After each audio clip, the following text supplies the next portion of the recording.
understand that there's IPID. I'm not sure whether IPID only deals with issues outside relating to police officers. But if you could just help us understand who guards the guardians, in terms of what's happening there, and any recommendations you would want to make in terms of how that could be strengthened. Thanks, Honorable Chair. We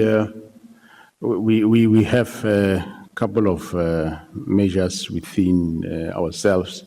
We do have a anti-corruption unit within SAPS, which we are this year going to increase the numbers. The numbers are not quite good.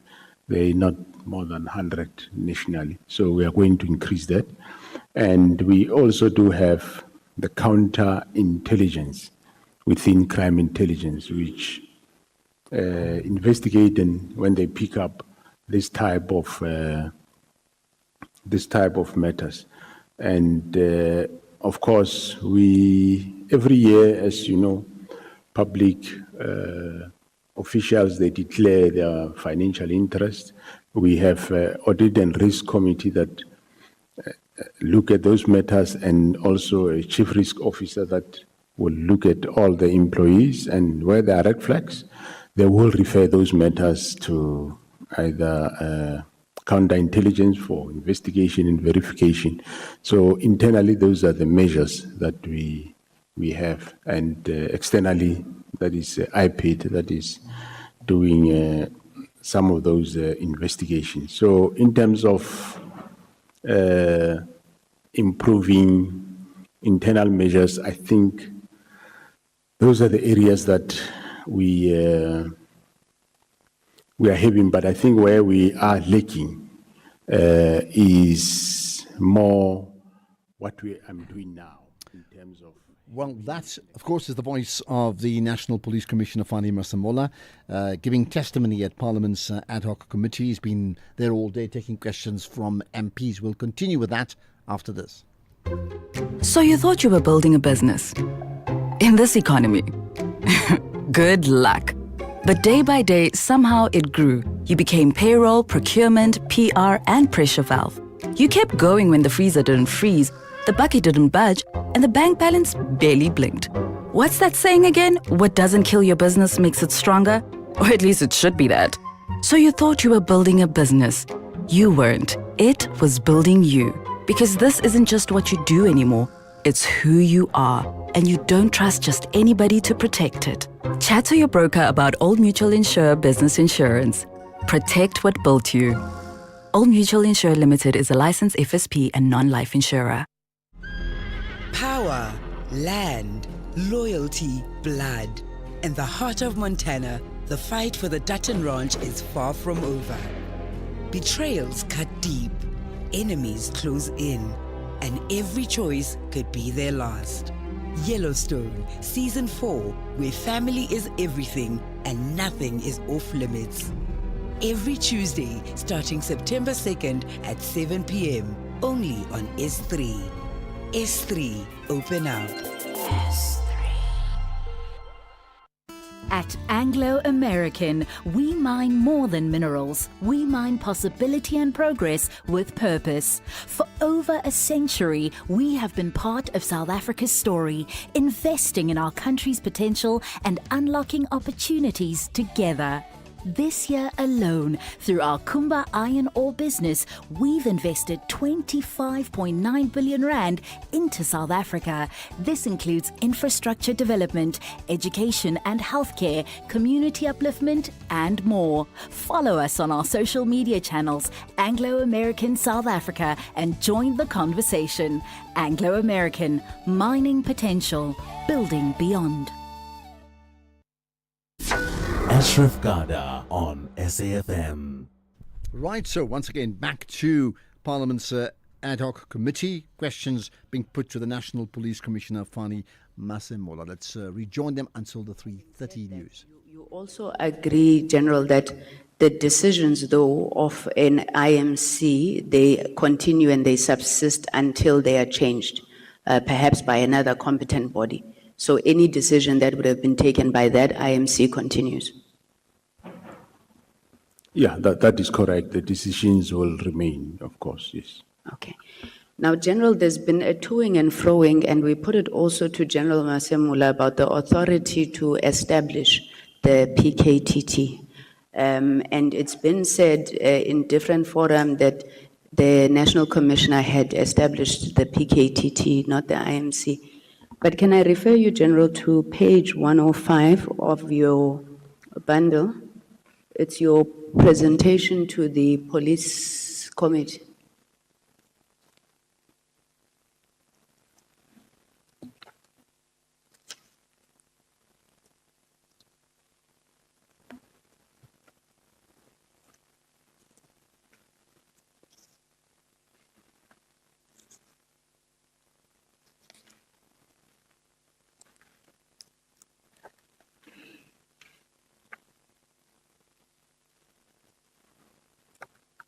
If I don't seems to find the 105. If you just go to the, I don't know what volume, guys,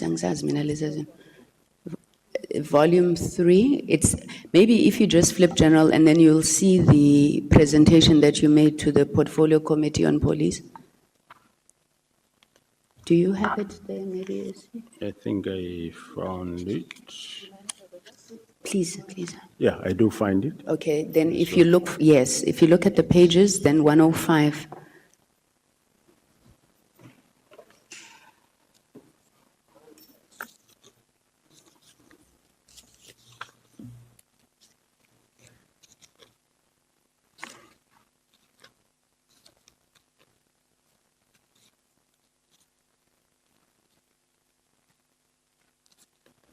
Yeah, I'm at 105.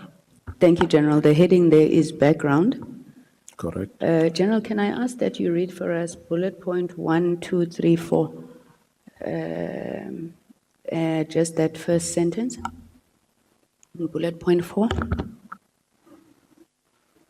It reads, it says a decision was taken by the IMC to establish a national integrated multidisciplinary task team consisting of SAPS and National Prosecuting Authority, supported by State Security and Correctional Services, which commenced in July 2018 to implement the now tried and tested, analysis-led and prosecution-driven investigation strategy.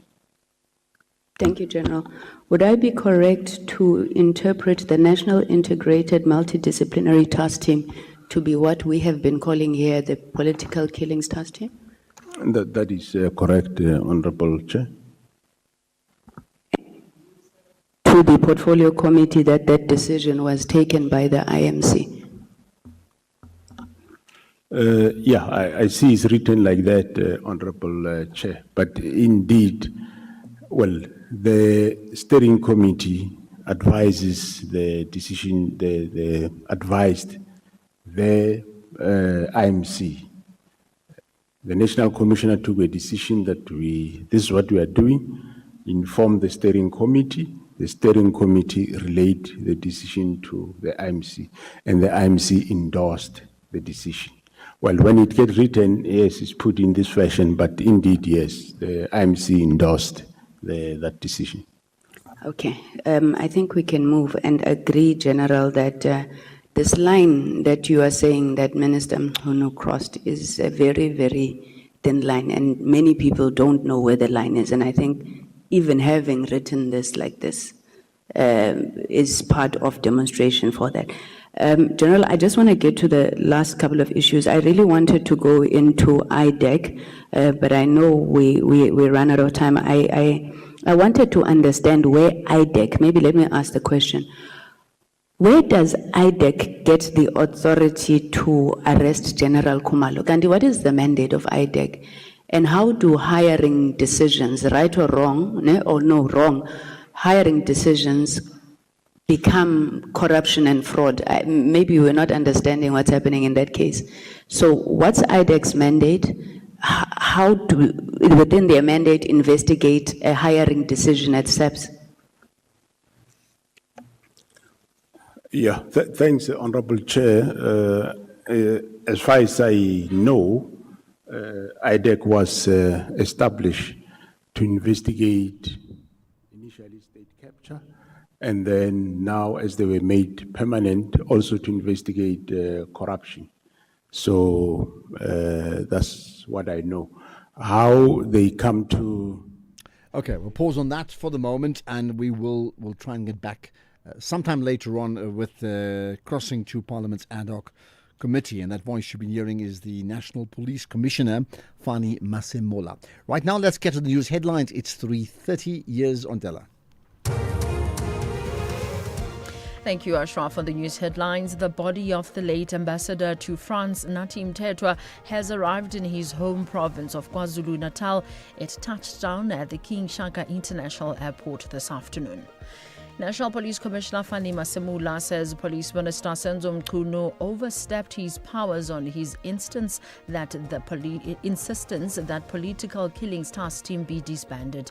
And one child has been killed and at least 20 people have been injured in a wave of Russian drone and missile attacks on Ukraine. A full update follows at the top of the hour. SAFM, guiding you through the rush hour traffic. Good afternoon. Starting off in Gauteng, the M1 northbound in Boyson's queuing towards Crown Interchange. The N12 eastbound in Gilview has a crash reported at Klip River Drive, and the N12 R24 westbound in Bedfordview queuing on both routes towards Giluli's Interchange. In KZN, the N3 westbound in Pietermaritzburg, a stationary truck before Hilton exit. The N3 is queuing on the link to the N2 North at Spaghetti Junction, and the N2 northbound is where a crash is reported after Spaghetti Junction. In Cape Town, the M3 southbound slow-moving towards Rhodes Drive, slow-moving traffic through the central Sea Point area, and Victoria Road is slow-moving through Camps Bay. With your traffic update, I'm Irma G. This is SAFM Sports with Duming Khapele. Shumi, I don't know about you. There are like two things. That glorious victory against India yesterday, South Africa's women's team, and you're wearing in India, just by the in way. the World Cup.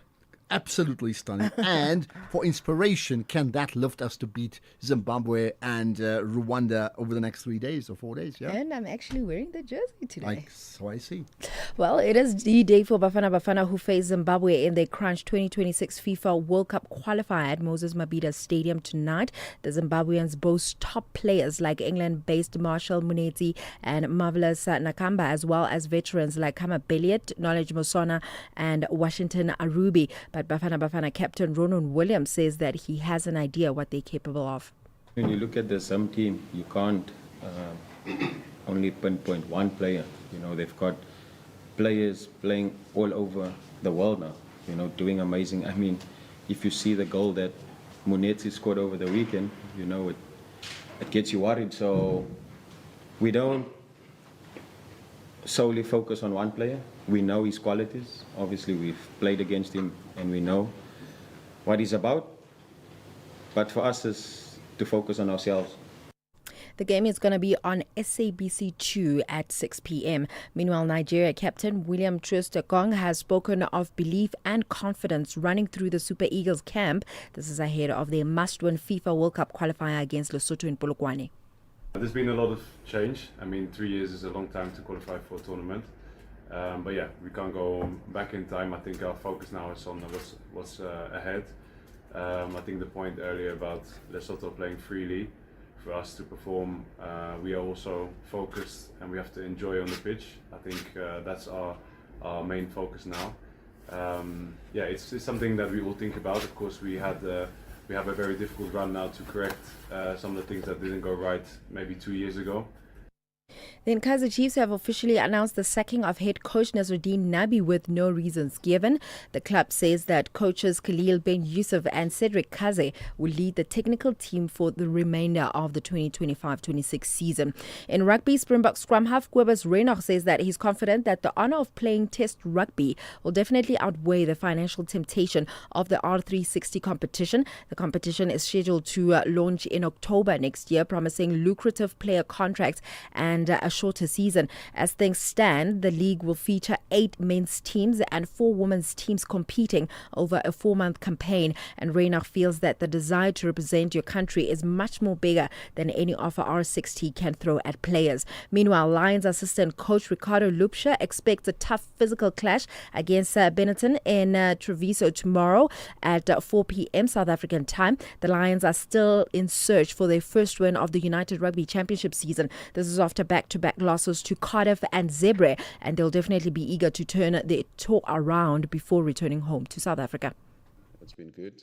We had a proper look at the Zebre game where we need to be better. We're creating the right pictures, right opportunities. It's all about execution.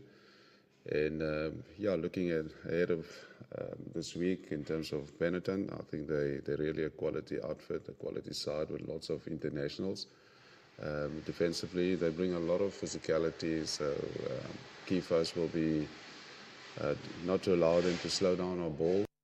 In terms of cycling, next year's Giro d'Italia Grand Tour will begin in Bulgaria, a first for the Balkan country. It will be the second year running and third time in total that the Giro has begun in the Balkans, having started in Albania earlier this year and in Greece back in 1996.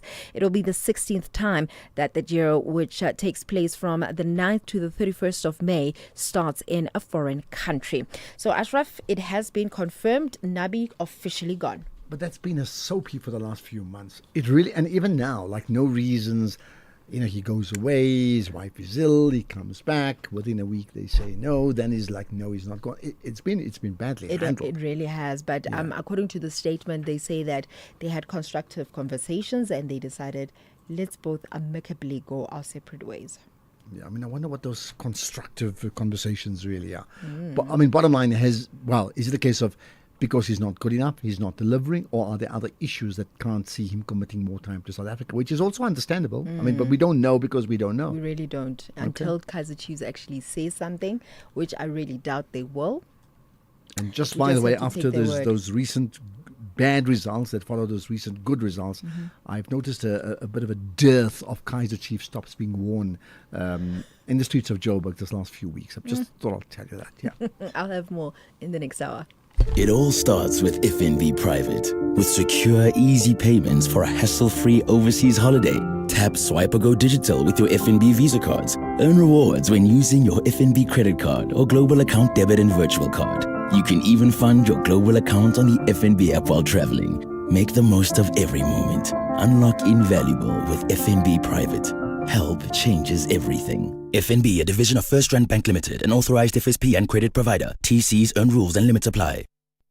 Bafana clash with neighbours Zimbabwe in a FIFA 2026 World Cup qualifier at the Moses Mabhida Stadium on Friday the 10th of October 2025 at 6 p.m. Tickets are now available nationwide and online at all Ticket Pro outlets, including Spar, Postnet and all petrol stations. Fill up Mabhida to push Bafana to qualify. Bafana supporters, bring the noise at eThekwini and gates will open at 3 p.m. If you are not in Durban, wear your Bafana Friday gear and catch the game on SABC2. For more info, visit safa.net and at Bafana on all social media platforms. Mr. Govender, congrats on the retirement. You just sold your car to We Buy Cars. Tell us about it. Yes, it just gathered dust in the garage, so I exchanged it for cold hard cash. Now my wife and I can enjoy a stress-free retirement. Retiring the car as you retire. Nice. So why We Buy Cars?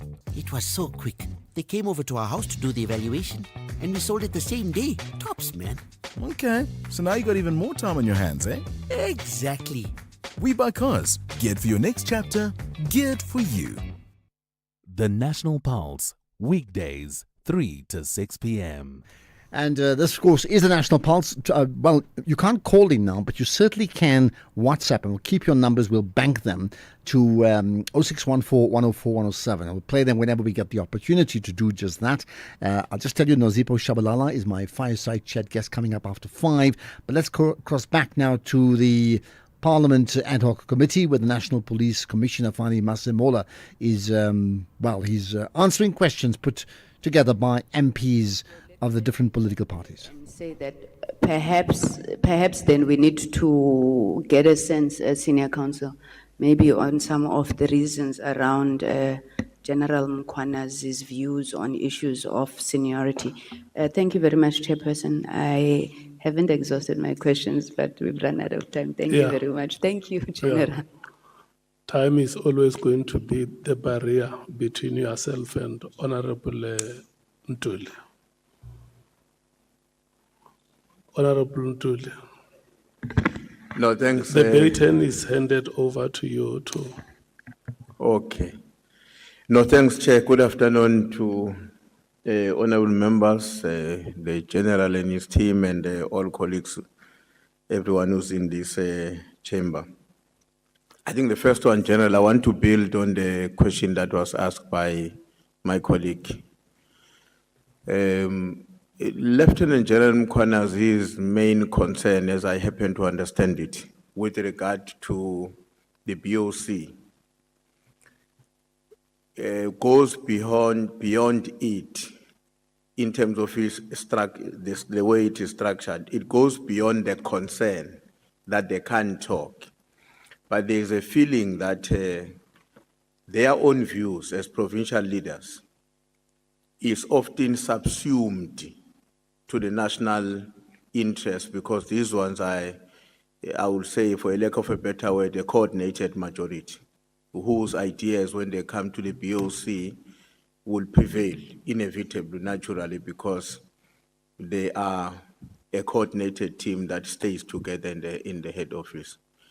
Maybe I would like your comment on that, but also link that comment with the question about whether or not during his own time as the acting national commissioner, the same arrangement existed in terms of who constitute and attend the BOC. Yeah, thanks, Honorable Chair. Yeah, the fact that maybe they would feel subdued by the head office people, I don't think is true, because no, the head office people are not a group that is coordinated or trying to gang up against anybody. In actual fact, the converse is true at some point. At some point, you would find a team of provincial commissioners together. But what one wouldn't say was a problem. But when coming to when he was there, or when he was acting, yes, the same setup was there. I'm just not sure whether that BOC was called National Management Forum or it was called a BOC. But I know that we were sitting in those meetings, be it BOC or National Management Forum, it was constituted that way. I think more maybe is emphasizing that the law says something and we are doing it otherwise. But the fact of the matter is we don't see any prohibition by the law to that effect, and it just makes things easier that you can't have senior managers sitting somewhere in a corner and consult the BOC, and then you must have another meeting with the other senior executive instead of just having one meeting. That is the view. I think in the new Police Amendment Act that is coming, the Board of Commissioners is recommended that it be called National Management Forum of South African Police Service, and that consists of the National Commissioner, the Provincial Commissioner, the deputies, and the Divisional Commissioners. Okay. On your statement, the one you deposited with us, I'm going to read the paragraph so that you don't have to struggle to go there, and I promise I won't distort it. I'll read it as you wrote it. On page, it's paragraph 40, actually, page 21, and I will start in the middle of that paragraph. In my view, the minister does not have the authority to unilaterally prevent or halt the filling of posts, as this is a matter of operational management. The this had substantial implications that negatively affected the performance of the crime intelligence and the execution of the constitutional mandate. What examples can you give us about that? The substantial implications. What can you say about that? Thanks, Honorable Chair. The matter there is that we have provinces that do not have provincial heads of intelligence, which we were about to fill, and when that directive came, we had to stop. It's a couple of them. I think is Western Cape is one of them. Eastern Cape is one. KwaZulu-Natal, Northwest. Yeah, I think it's those. But there are also other posts at other various levels where there is no, the posts are vacant, they are not filled. General, I'm sure you are aware by now that one of the things that angered your provincial commissioner, the KZN Lieutenant General Corners, was the fact that you cancelled the participation and the giving of the awards to members of the political killing task team. And he was very angered by that because he says, he might be dramatic, but that's how he put it. He says, these people had prepared very nice suits, so they had entered into particular expenses on the basis that they were informed and expecting that they are going to be given awards on that occasion. And then you intervene to cancel that award. Firstly, why did you do that? Secondly, don't you think your decision to cancel the conferment of the awards to them actually betrays what you are telling us about the level of confidence and the quality of the work which the task team was producing? Thanks, Honorable Chair. No, firstly, well, I didn't know that it was cancelled on that verge. I spoke to Kumalo that I think we're not going to have the awards for this specific team. Let's first clear up these matters that are currently happening in terms of disbandment, then we will then continue the awards. By the way, when we had awards in Limpopo, I think it must be 2 years ago or so, we had the team PKTT present, and from there I had a discussion with General Kumalo that we think the PKTT awards, we shouldn't do it with the rest of the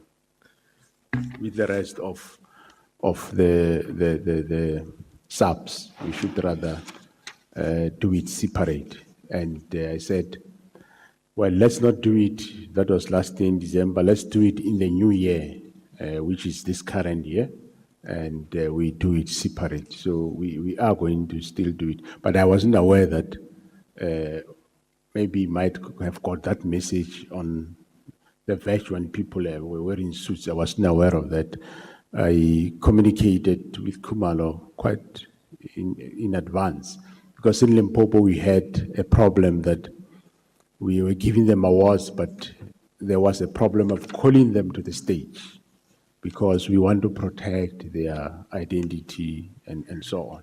So calling them in a big hall and putting them there saying this is what they've done, we said it was not the right thing.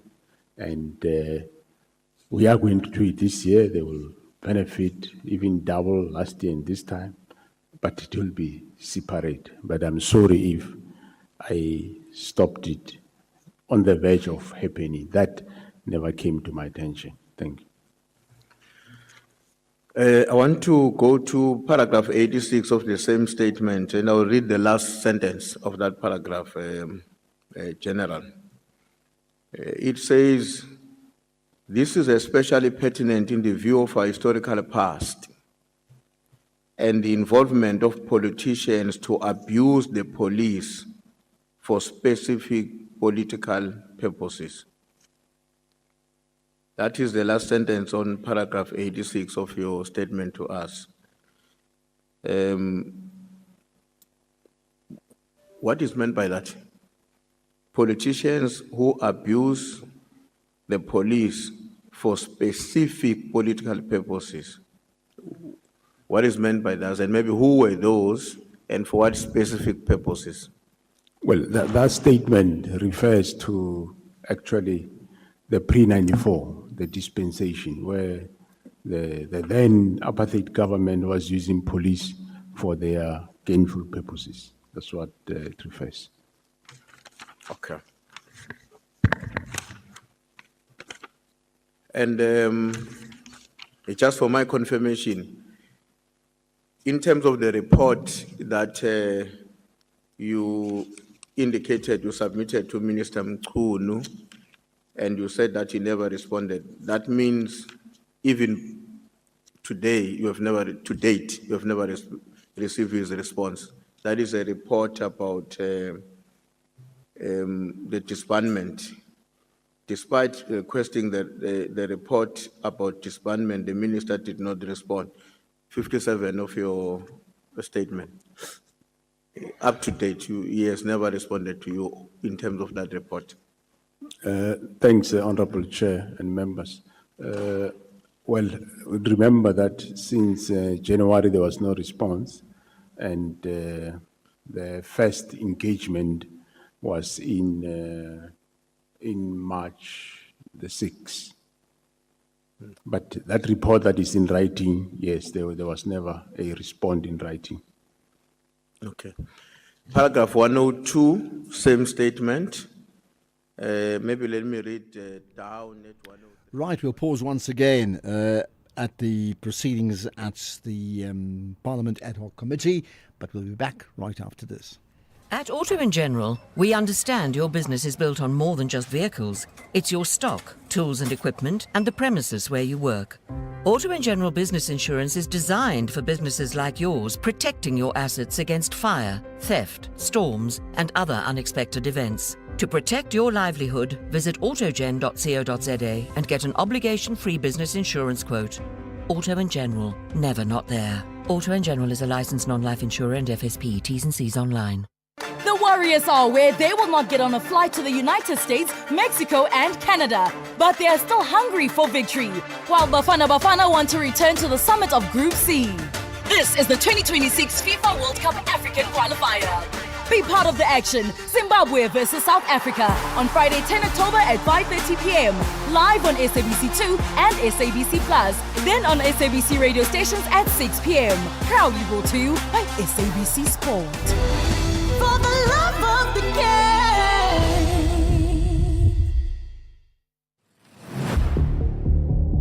This October month, SAFM focuses on cybersecurity awareness. As we live more of our lives online, staying safe in the digital world has never been more important. From spotting cyber threats to protecting your personal data, SAFM brings you the conversations that empower you to stay secure.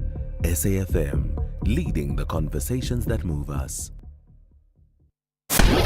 Is there ever a bad time for a good conversation? SAFM, leading the conversations that move us. And back we go, at least until 4 o'clock, to the testimony by Fani Masemola, the National Police Commissioner at the Parliament Ad Hoc Committee. I'll take calls. You can WhatsApp them now. We'll try and take them as soon as we can after the news at 4.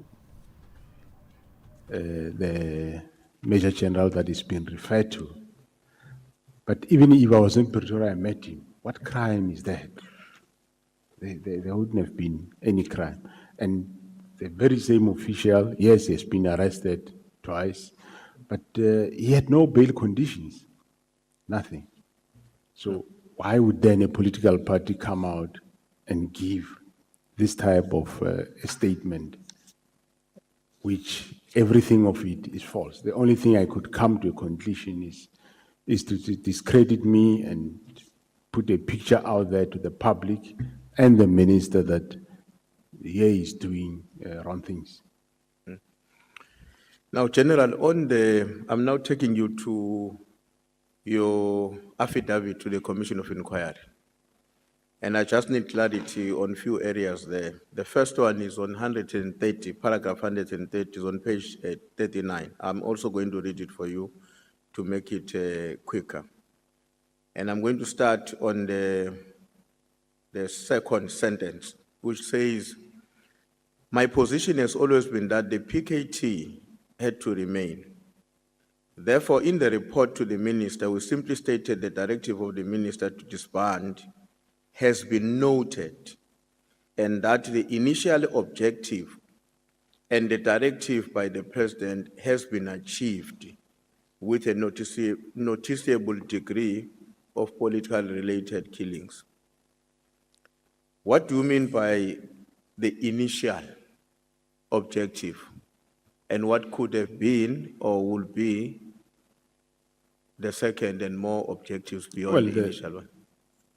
Through you, Honorable Chair, the initial objective is to fight political killings. So political killings were going down. That was the objective was to resolve political killings, and the team was doing that, achieving. But by that doesn't mean that's the end of it, because there were still some killings.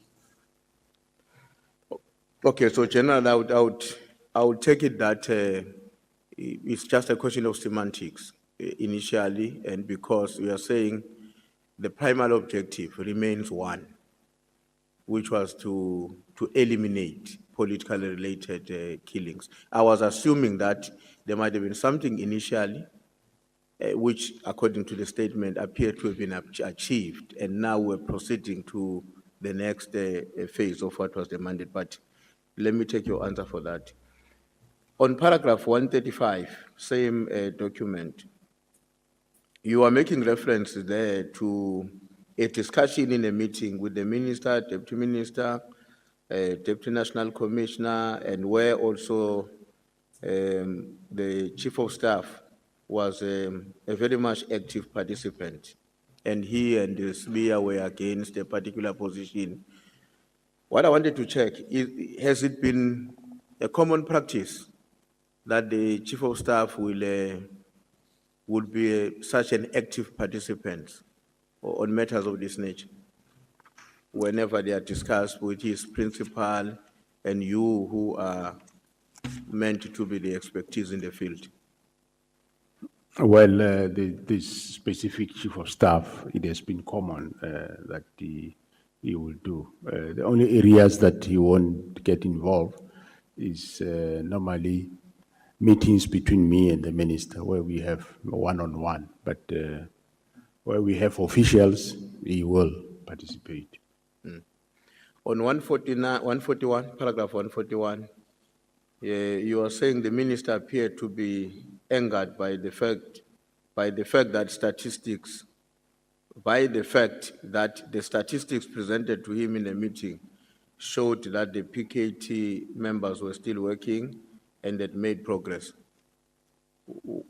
In your opinion, why would the minister be angry with the positive statistics? And maybe also, how did you determine in your observation that he's now becoming very angry? Well, you can see on a person's face that definitely made him angry.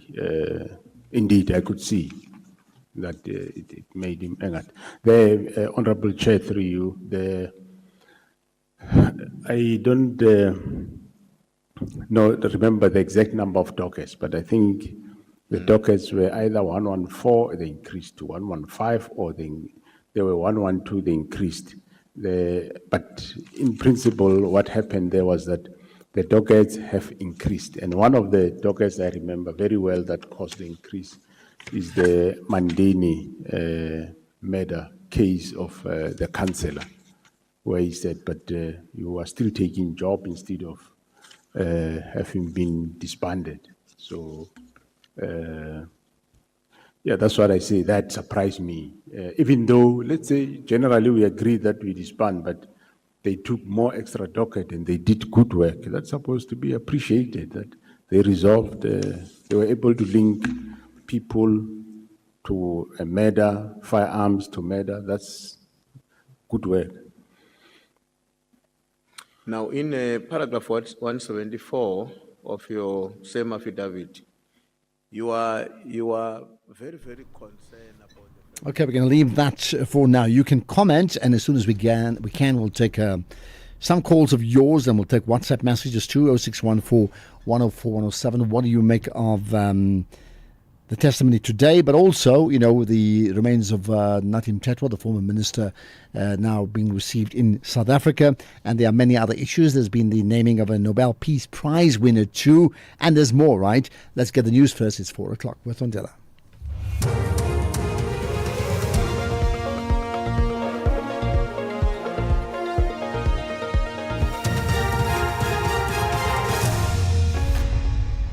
Thank you, Ashraf. On the top stories, Mthethwa's body arrives in King Shaka International Airport, and a child and many others injured in missile attack on Ukraine. For SAFM News, I am Ondela Mbana, and a very good afternoon. The body of the late ambassador to France, Nathi Mthethwa, has arrived in his home province of KwaZulu-Natal. It touched down at the King Shaka International Airport this afternoon. Several speakers from both the ANC and the KZN government have been lined up to speak. From eThekwini, Mthethwa's body will then travel to his birthplace of KwaMbonambi later today. He will be laid to rest on Sunday, with President Cyril Ramaphosa expected to deliver the eulogy. Mthethwa died last month in France after falling from the 22nd floor of a Paris hotel. Investigations are underway on the cause of his death. National Police Commissioner Fani Masemula says Police Minister Senzo Mchunu overstepped his powers on his insistence that the Political Killings Task Team be disbanded. He's appearing for the second day before the ad hoc committee investigating allegations of criminal infiltration, corruption and political interference in the justice system. Masemula is being grilled by committee members, and DAMP Glenys Breitenbach is one of them. Even though I tell him that his team is doing good work, we're not supposed to close it, he said, we must close it. No, General, I'm sorry, you're missing the gist of the question. Oh, sorry. The question is, not that you didn't discuss it with him, I'm sure you did. Why didn't you tell him you're not interested? He's encroaching on your terrain, he's out of line, he can't do what he's doing, and he must concern himself with his own business, and you concern yourself with yours. Well, thanks, Honorable Chair. Like I said, I did my best to tell him, let's not close, and he insisted. 2 suspects have been arrested for the possession of drugs in separate incidents in Bonteheuwel and Delft on the Cape Flats. One of them was arrested at a house in Bonteheuwel, where he was found in possession of 162 plastic packets containing crystal meth, Mandrake tablets and cocaine, and an undisclosed amount of cash. The other suspect was arrested following a police search of premises in Delft, where he was found in possession of an undisclosed amount of drugs. Cape Town-based NGO Waves for Change has emphasized a need for mental health programs to develop children from disadvantaged communities. The organization provides mental wellness support to children in high-stress environments. It hosted an immersion session at Muizenberg Beach today to mark World Mental Health Day. The program is designed to build resilience, confidence, and mental well-being for your people hailing from traumatic backgrounds. Waves for Change Director Robin Cohen says early intervention mental health programs are crucial for the children's development. For the first 1,000 days of a child's life, there's an opportunity to shape them. If a good first 1,000 days is had, it's got good outcomes down the line. So most of our kids who come here come from communities with loads of challenges. So this second window of opportunity is when the brain itself is actually more flexible and more able to learn. So the first 1,000 days is your first window, and this is your second window between 9 and 13.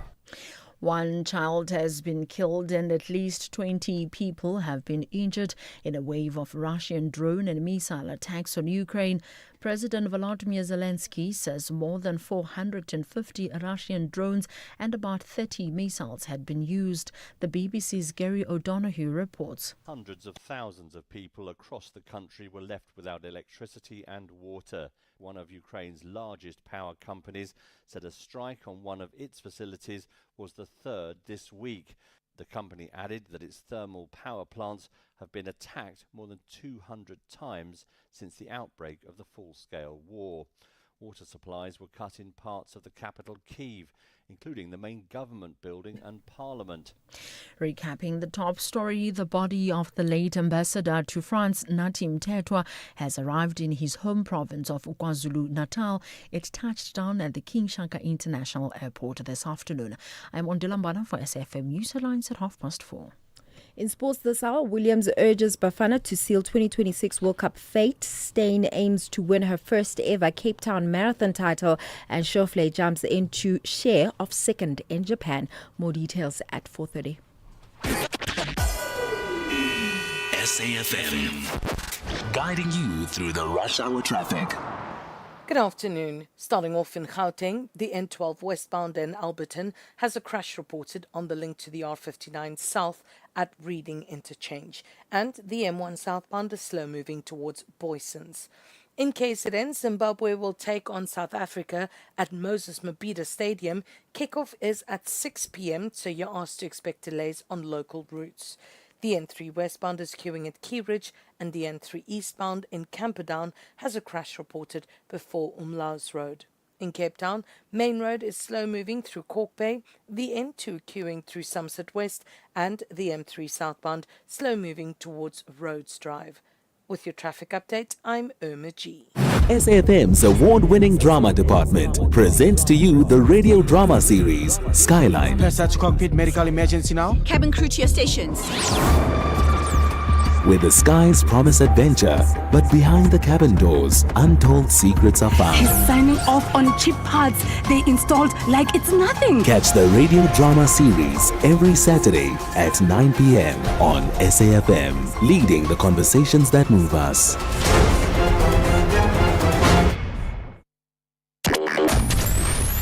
Here, there, and everywhere. SAFM 105 FM in Polokwane.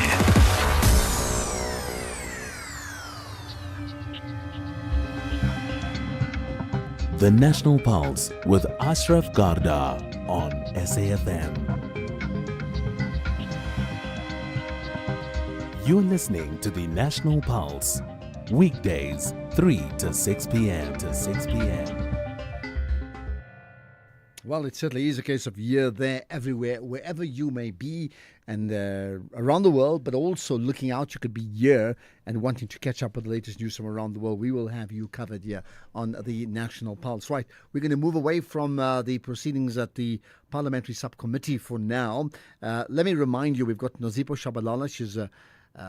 She does great work as a moderator. She calls herself the conversation strategist. She's also written a fascinating book getting into her mind called After the Fires. So looking forward to that conversation with her later on. But we'll also pick up on developments regarding women's education in Afghanistan. That comes up shortly.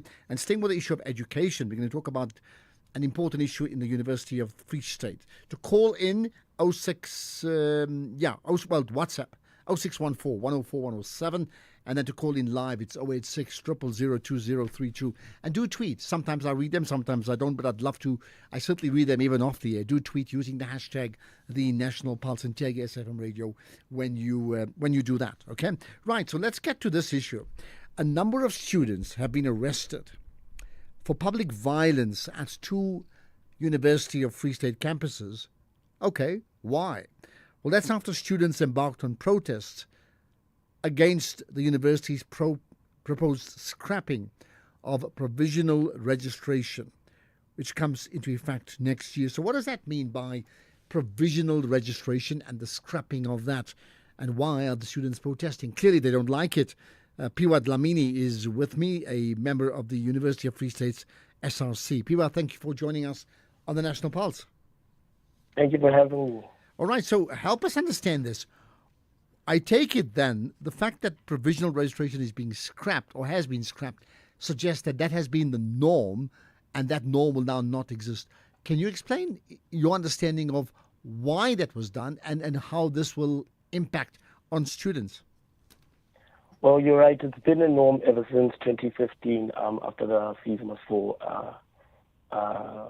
strike action that took place over many universities in South Africa.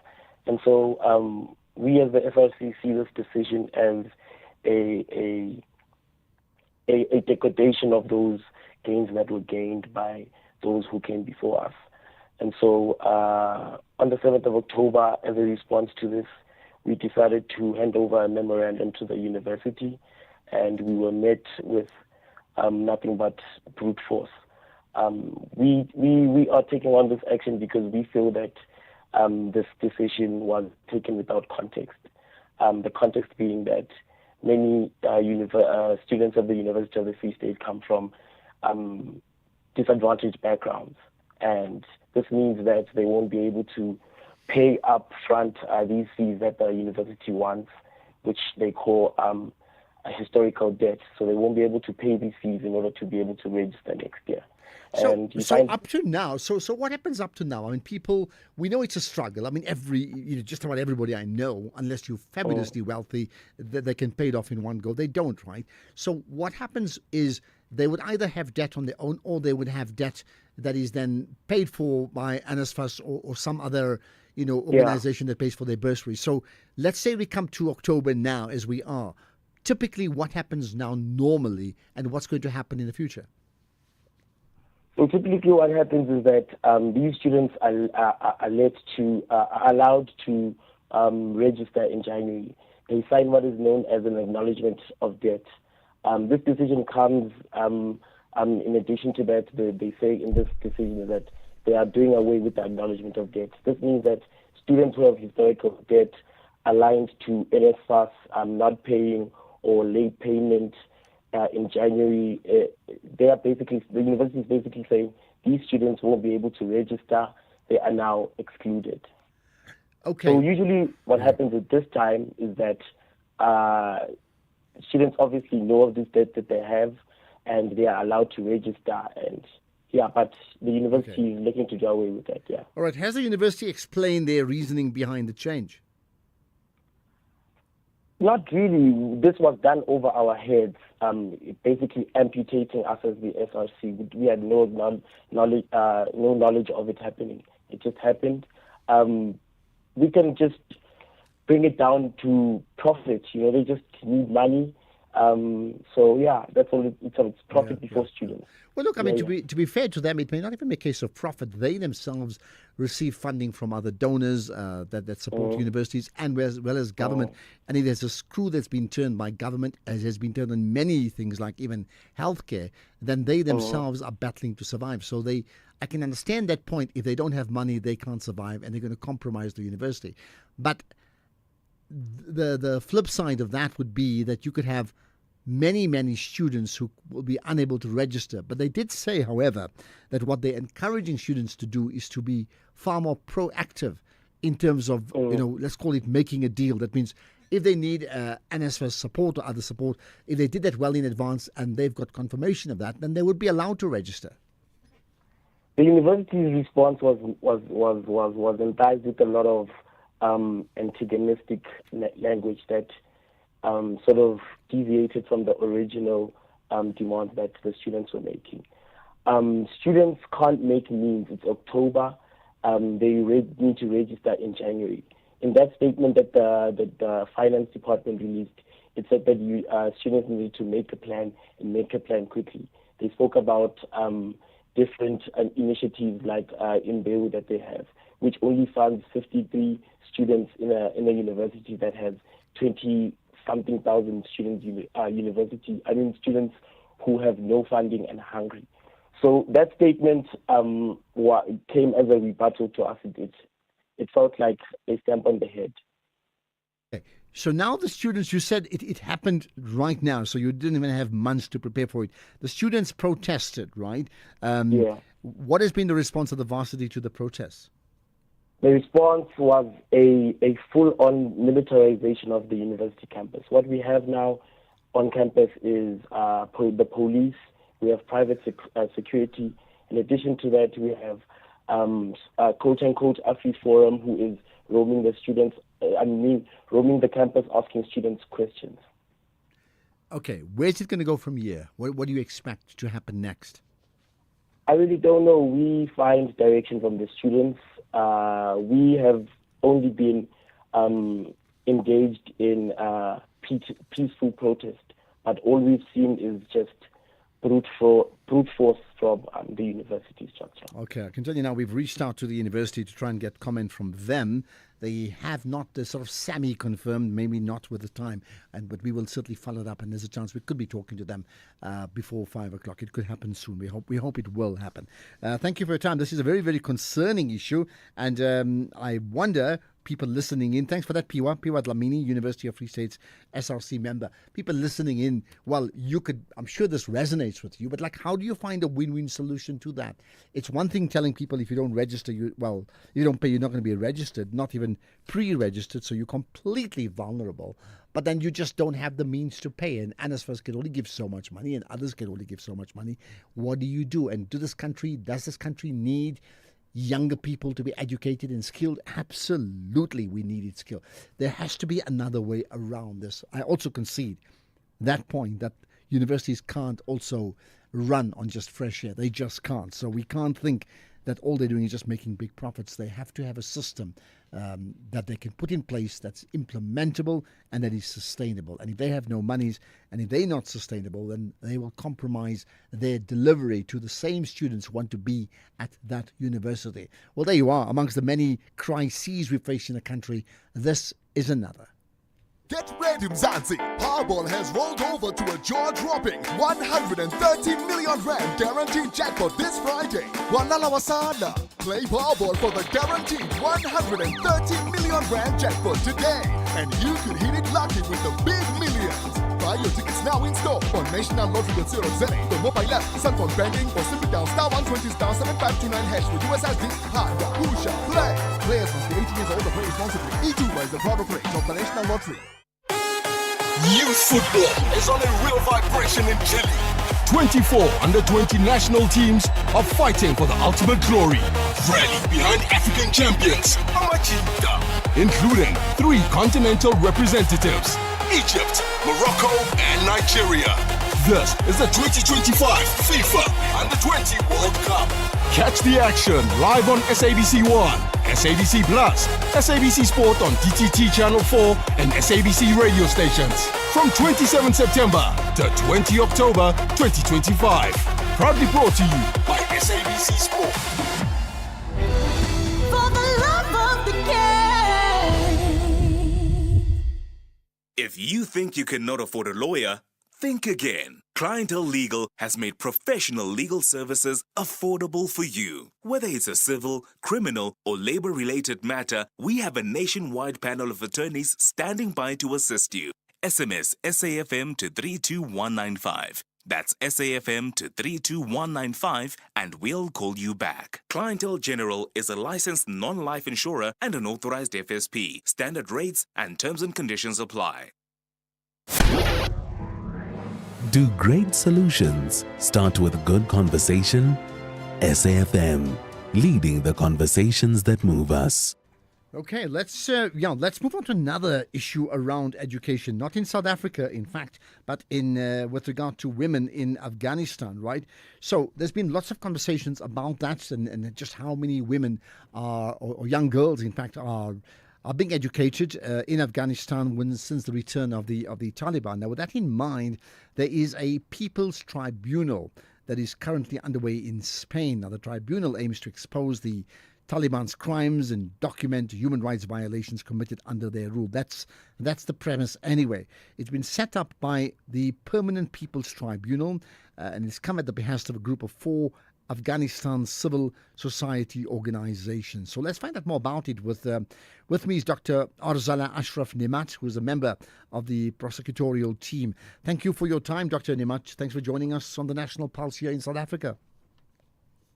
Thank you for bringing me in. Hello to South Africans. It's a great pleasure being on your show. Much appreciate your time. So, firstly, in terms of the intro, we talk about looking at the denial of human rights for women and girls. I would take it centers around education in particular, or is it broader than that? It's unfortunately broader than that. So, to begin with, one of the most fundamental rights for any human being is access to basic health services, access to justice, access to health, and access to education. So education is the backbone of a society, whether male or female being involved in having access. But we focused on variety of violations that are committed by the current de facto authorities in Afghanistan, the Taliban. And these are varying from different forms of violation, from right to life to right to education, like I mentioned, non-discriminatory, right to freedom of movement, and so many others. And we had witnesses for all of these violations that were presented to the People's Court. Okay, what is the purpose of this People's Court or Tribunal? Yeah, what is the purpose? The purpose of this tribunal is to raise and record historically the voices of Afghan women at this point in the history. We have been continuing our advocacy for women's rights. We have outstanding women's rights activists and advocates across the world who are raising their voice inside Afghanistan, accepting all the risks and prices that it costs them, and also outside Afghanistan. But the importance of this particular tribunal comes from a point where this tribunal is not a regular frequent advocacy campaign. It's a historical event. The Afghan case has come to this tribunal for the third time. So back when Soviet invasion happened in Afghanistan in 1981 and 1982, the tribunal was held in the defense of the people Afghan against against the Soviet invasion. So this is the third time, and that's quite historic, where Afghan women took the initiative of calling for justice in a global context and raising their voices and their concerns about these violations. And the tribunal concrete expectation from the tribunal is to recognize these violations and to call on the international formal judiciary institutions and the UN and the rest of the world to take action against these violations. Let's then make the comparisons. I mean, so there's been different terms where the Taliban led Afghanistan, and of course in the previous time, what's happened now since they returned is when the Americans effectively, I'm going to use the word, took flight, just simply walked out, packed up, and moved on, and created this vacuum, which then the Taliban then took over. So how has, if you can give us a signpost of maybe 5 things with regard to women and children, in terms of what was it like in the last days before the Taliban took over, again, that is, and what is it now? Thank you. With regards to what it was before for Afghan women, particularly Afghan women and girls, was that they were able to attend schools beyond secondary level. Girls were going to school frequently. It's a fact that girls were not going to school in certain areas that were insecure and unsafe due to the Taliban presence. But in the rest of the country, girls were having access to go to school. Women were going to universities without any discrimination, of course in separate classes, but still they continue to go to universities. And women had access to jobs. So over 17% of the workforce in Afghanistan, formal workforce, were women. And women were present in different ministries in different parts of the civil service and government ministries. And similarly, there was specific courts, the violence against women specific course in prosecutors' offices, where they were dealing with the complaints of women who were victims of violence against women. So fast forward, as soon as Taliban took over the Afghanistan and the system, control of the system, it was not an immediate ban, but it gradually started to emerge. So first, they stopped the girls going to schools above the primary secondary school. So above grade 6, no girls is allowed to go to school, formally speaking. And then after a few months, they banned also universities. So girls are not accepted in the universities, including medical studies. And then there was an exception for female to attend medical practices like midwifery, nursing, and some other short courses that they could attend. And since the beginning of this year, within 1.5 years or so, they also declared that to be closed. So now basically women have zero access to education, including health education, which unfortunately is no longer exempted. Okay, what has been the reaction from, say, the people within Afghanistan? How have they responded? What about the countries surrounding Afghanistan? Because I also understand there can be cultural and religious influences in all of this. And then, of course, the international community. I'm talking about the United Nations and other relevant bodies. What has been the reaction to that? So the judges were just announcing their preliminary statement today, and the final verdict will be issued in 2 months from now, in December. So it's quite soon to expect immediate reactions from the neighboring countries or from the UN. We are hoping to have those reactions very soon in the coming days. The de facto authorities themselves were informed about this. The indictment document was sent to them.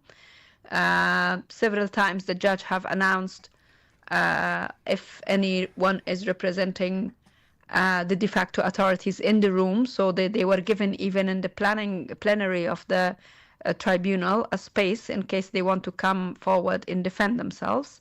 So they have not appeared and defended themselves in this court. They were sent an indictment document. They have not responded in writing either. So we are expecting that there will be a response from them as well. Okay.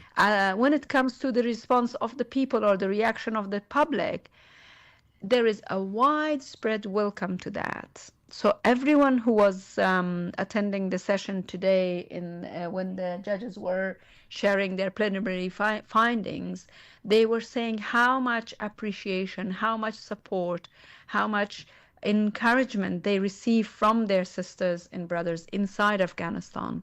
So I myself, I'm not very active when it comes to the advocacy world, and I receive countless number of encouragement and messages of support from inside Afghanistan, from people that don't even know me, but they are sharing their posts on social media and all, and say that this was such an important step to take.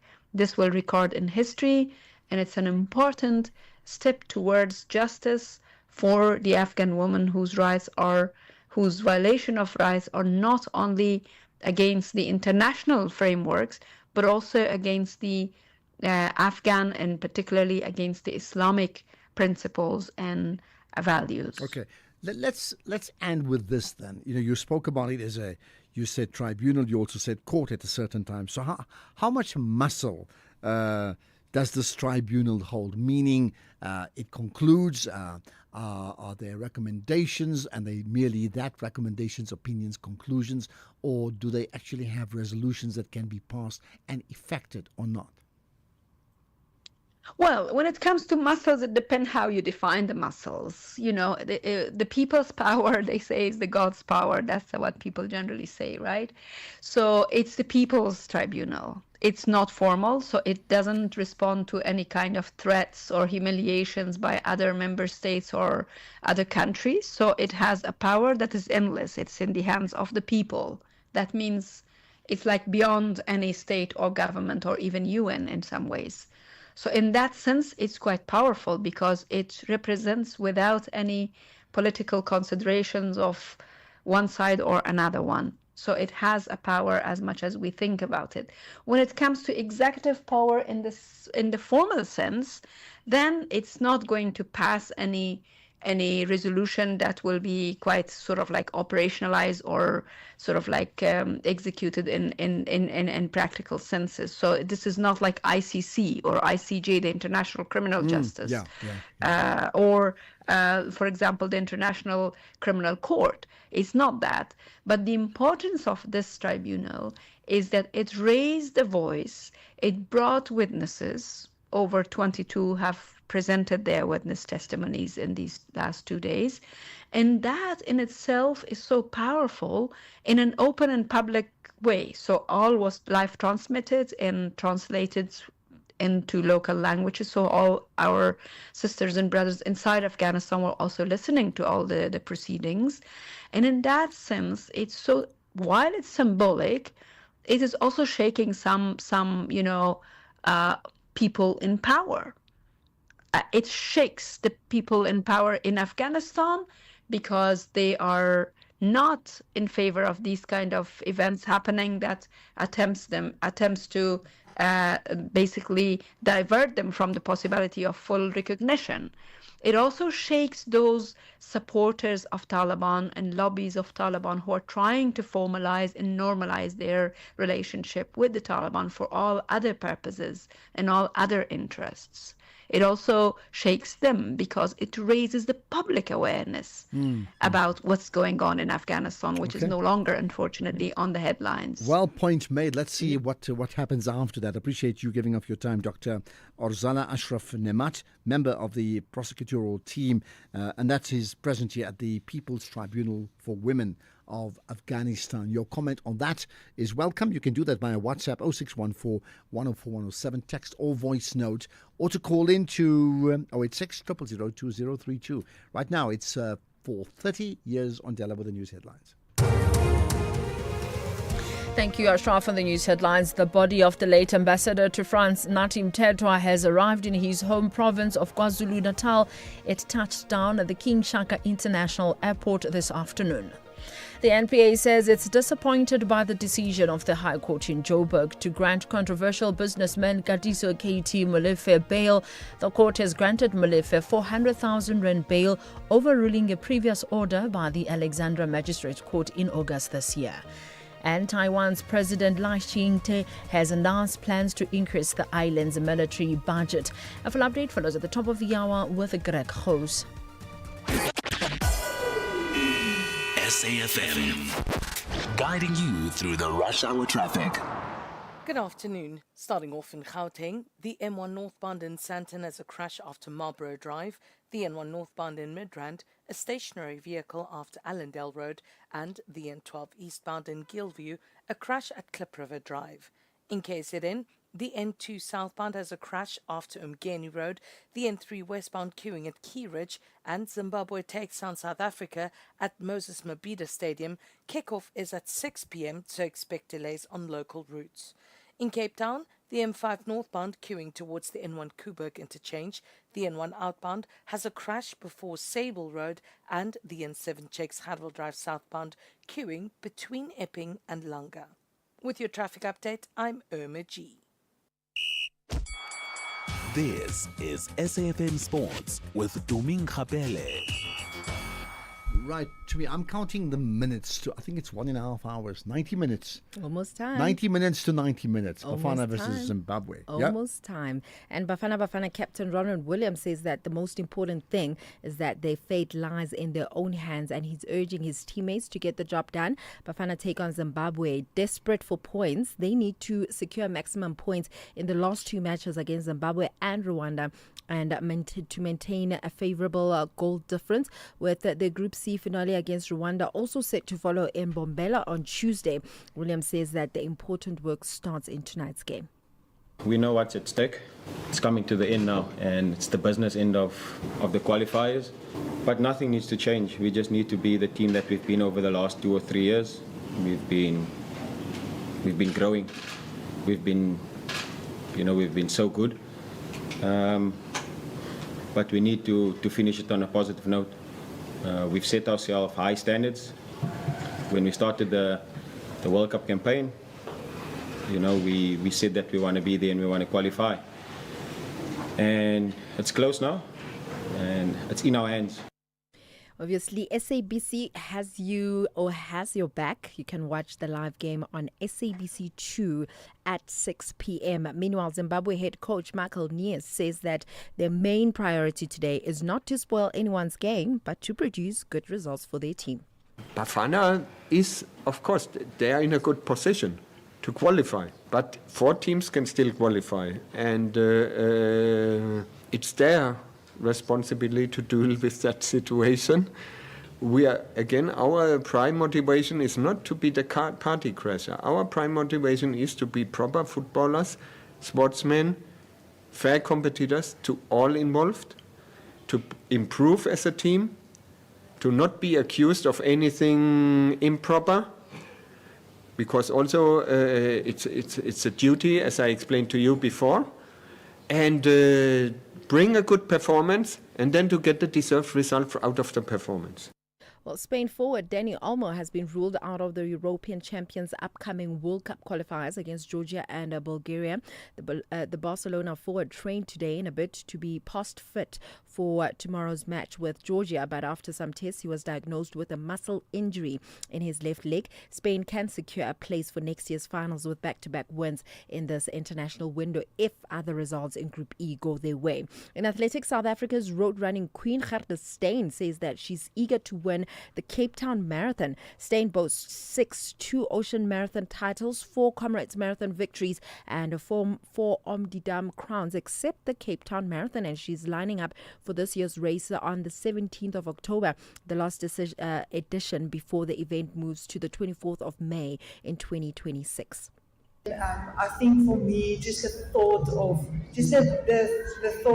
the possibility of being able to race for the win in Cape Town, it's amazing. I think that in terms of what I focus on, there's 5 big races for me in the country, and 5 I'd say 3 of them I've won already, and the other 2 I haven't won yet, which is Cape Town is one of them. So I know that I've got an opportunity right in front of me now. It is an amazing feeling. It makes me nervously excited. In terms of golf, Xander Schauffele moved 4 shots off the lead at the halfway stage of the US PGA Tour's Bay Current Classic in Japan. This is after cutting 8 under par 63 today. The American shot 8 birdies against no bogeys at Yokohama Country Club to sit tied for second behind sole leader Max Grayson. Schauffele made a blistering start to his second round, cutting 5 birdies on the front 9, including 4 in succession, and he finished his round with 2 more straight birdies to leave him in contention for his first title of the year heading into the weekend. Anything's off with tennis. Aryna Sabalenka extended her unbeaten run at the Wuhan Open to 20 matches with a 6-3 and 6-3 victory over Elena Rybakina today, keeping alive her quest for a 4th straight title and setting up a semi-final clash with Jessica Peguela. I'll have more on other sports in the next hour. So can you leave us with, not now, I'll give you an hour, work out the permutations about what it means with 2 games to go, because I think we all want to know. For Bafana? Yeah. Okay. Well, next time, in an hour's time. Yeah. Okay.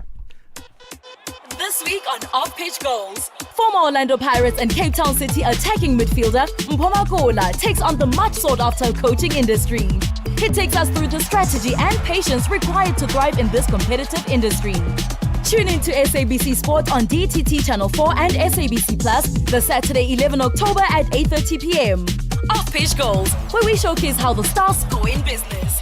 Proudly brought to you by SABC Sport. For the love of the game. Let's rewind 6 years, when Twitter was still Twitter, not a letter of the alphabet. TikTok was simply the sound your clock made. And Zoom just meant enlarging a picture. So it makes you wonder, what will the next 6 years bring? Hino trucks now come standard with a 6-year drivetrain warranty, covering everything from pistons to gears. So although a lot can change in 6 years, our warranty promise won't. T's and C's apply. Hino, all the way. The soundtrack of your life with Ernest Pillay. They were more than just songs. They were the backdrop to your best days and the ones that change everything. The soundtrack of your life with me, Ernest Pillay, brings you iconic classics and hidden gems that spoke to your heart then and still do now. Whether you're driving, relaxing, or just remembering, let the music take you right back. The soundtrack of your life with Ernest Pillay. It's about your past, your story, and it's all right here on your favorite station, Saturdays and Sundays, 1 to 4 p.m. This is SAFM. Economic news on SAFM. Facts and figures you can count on. And it certainly is. Let's get to the markets, however, with Paswane Mpatlele, who's the Senior Accounts Manager at Makwe Fund Managers. You've got all the news, local and global. What are you going to start with? Afternoon, Ashraf. Well, looking into the markets, we're seeing that there's no local data coming through today, but globally there's still the US shutdown and therefore it limits the availability of data. So in general, markets continue to power on and relying on the expectation and forecasting, which holds the idea of a reinflation still to come with interest rate cuts expected from the US. And this has put a cap on the rising yields and dollar we've been seeing over the last 2 days, helping gold to stop its losses and lift marginally to $3,980 an ounce, looking to rebound to new all-time highs. Meanwhile, oil is the biggest dragger today. We see it lower, down by 2.3% at $63.66 a barrel, helping energy day up 1.2%, with industrials flat, taking some support from the stronger rand that holds at 17.25 against the dollar, 19.96 against the euro, and 22.91 against the pound. Okay, that's where we're going to leave it. Appreciate your time, Paswane. Have a great weekend, and we will certainly connect with you, well, your team, certainly on Monday. Who says talking never solves anything? SAFM, leading the conversations that move us. Let's have the conversation. WhatsApp voice notes on 0614 104 107. Okay, let's talk about let's get your thoughts, by the way, via WhatsApp comments. Many people have done so. I'll tell you now, Nozipho Shabalala coming up after 5 o'clock as the fireside chat guest. But further comments from you, certainly on the issue of the university we picked up. Ashraf, Prince Durban. Ashraf, you know these universities, Ashraf, the only way is to close them all down. Seriously, Ashraf. You know, as a country, if we are failing to nationalize these universities, then I don't see any use for them. Besides, these kids are learning there, they graduate, they come here and sit at home. There's no supply of jobs, but we are creating so much demand. Oh, it's useless, man. But I mean, that's a different issue. One is the supply of jobs. The other one is the issue about getting into universities in the first place. I mean, there are two separate issues. I understand they link, but not for this purpose, do they?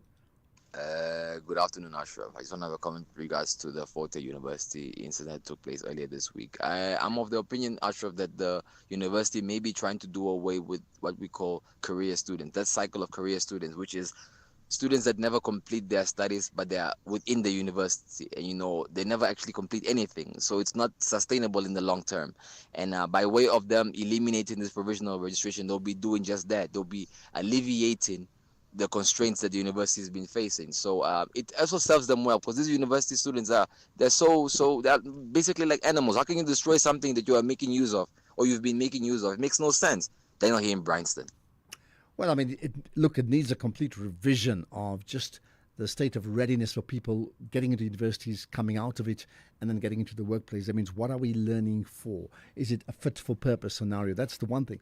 But the other is, you also can't have this every year anxiety around learners coming from still a very, very disadvantaged background country. There's just so much that has not changed, and we have to get to that, and the impact that has on people when they get the entry into university, and you think that's the end of their problems. That in many ways is like the beginning of the problems.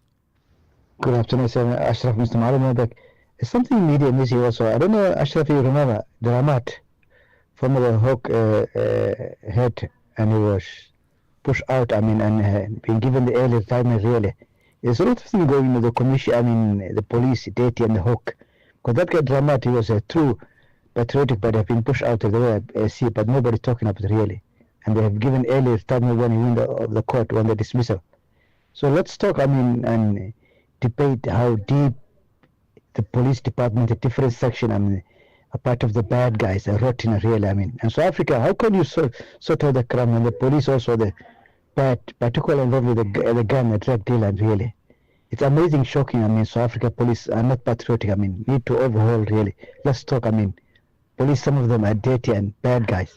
It's a good question to ask. What is a patriot, and what is a manifestation of a patriot? That means who? How do you determine who's patriotic? Is it simply carrying the flag, or wearing, or singing the national anthem? That can't be it, can it? Absolutely not. Good afternoon, Ashraf. JJ and Stakes Street. Hey, we are all complaining about this problem and that one, police, tenders, crooks in the court. Just because it's not the box that won yesterday, nobody's congratulating the girls who did a tremendous job against India. Please. In fact, we spoke about it earlier on. So, and you've just done that. We spoke about it in the sports bulletin with Tumi that it was an incredible victory. I think I don't have the figure, about 245 to win, and South Africa were 80-something for 5 in huge, huge trouble. And then they turned that game around and they actually won that match. And there were some incredible performances. Now, I'll tell you what, I'll leave it to you and others. If you know, there were 1 or 2 people, 2 women, 2 players who did amazingly well to turn that game around. So who are they? And let's give them a shout out live on air. I get your point, okay? Good afternoon, Ashraf. It's been 2 days since Forte University was banned. We haven't had any word from the Eastern Cape Premier. Why is it like that? Aninamas from Soweto, thank you. All right. Well, that is another issue. Some of the other shows have covered that story. It is another dramatic issue, and it's almost like the campus is ungovernable, if you can put it that way. There are lots of causes around that, but we really can't afford this, can we? Ashraf and the SFM listener. Ashraf, there is no commission which has ever been successful. I just want to guarantee you that all the commission, they just went into the archives, all of them. There was this, a commission to KZN why there are so many killings. They just went up there, coming back and said, okay, there is a deficiency of school, lack of education, that's all. The only one which has been successful is the one when they were sentencing, prosecuting the PAC and the applicators only. That's all. So you're saying there was nothing, but that's all? Really? In fact, how do you measure the success of a commission, any sort of commission, in South Africa and around the world? Ashraf, good afternoon. This UFH thing, for me personally, yes, what they're striking for is right, but how they're doing it is wrong. But at the same time, I don't think there's any student who is right in their mind, who is there for an education, who would burn down the same facilities that they are there to use. There's elements of criminality from outside elements. Students cannot just burn down a university that they know that they require or they need to further their studies. Well, many people do that to say that's the place, that's the way you're going to get hurt. I'm not suggesting that's right, because clearly that effectively destroys the biggest asset that you have, right? Ashraf, good afternoon. It's Dumso from Mansafol in KZN. And today it came out very clearly why General Masemola is so reluctant in exercising his full powers as the National Commissioner. It's because he thinks that he reports to the Minister of Police, not the President. And as a result, this is why I feel in every action he's been trying to take to, say, protect the SAPS, it has been so half-hearted, so to speak. It's because of this, exactly this. I think from now on, I don't know how it can be made clear in the legislation that National Commissioner, you do not report to the minister, you report to the president. If the minister tells you otherwise or wants to encroach in your scope, you quickly tell him to where to get off. Simple and straightforward. Okay, got that. And you have another. By the way, you can call in too. You know that. I'll take your calls. 086 000 2032. You must save those numbers, the call and the WhatsApp number. Like it needs to be on speed dial on your phone. To WhatsApp, it's 0614 104 107. And you know you can catch the show. You can also watch us on streaming live, not just on radio, as well as on YouTube. They're all available. So wherever you may be around the country, in the busiest places and the quiet places, we've absolutely got you covered. Afternoon, Mr. Ashraf. Mbongo Sundisa Mbuyisa. Mr. Ashraf, I wish the police could take their job like very seriously. You see, today 4 police officers were arrested in Leidenburg in Mpumalanga for stealing like cigarettes valued at 1.5, and they were found in possession of 950,000 rands. Imagine. People are security guards, they are working for Shoprite, they are getting lesser salaries. You've got a government job, yet you are busy committing crime while you are inside. Yeah, people are full of games. Thanks, Mr. Asra. Full of games. We'll get to your callers as well. I'll get to Tsepo and AB right after this. Amavubi have a big plan to finish as high as possible in Group C. However, Bafana Hugo believe nothing will stop them from collecting 3 points. This is the 2026 FIFA World Cup African qualifier. Catch South Africa versus Rwanda on Tuesday, 14 October at 5:30 p.m. Live on SABC3, SABC Plus, and SABC Sport on DTT Channel 4. Then on SABC radio stations at 6 p.m. Proudly brought to you by SABC Sport. For the love of the game. At Anglo American, we mine more than minerals. We mine possibility and progress with purpose. For over a century, we have been part of South Africa's story, investing in our country's potential and unlocking opportunities together. This year alone, through our Kumba iron ore business, we've invested 25.9 billion rand into South Africa. This includes infrastructure development, education and healthcare, community upliftment, and more. Follow us on our social media channels, Anglo American South Africa, and join the conversation. Anglo American, mining potential, building beyond.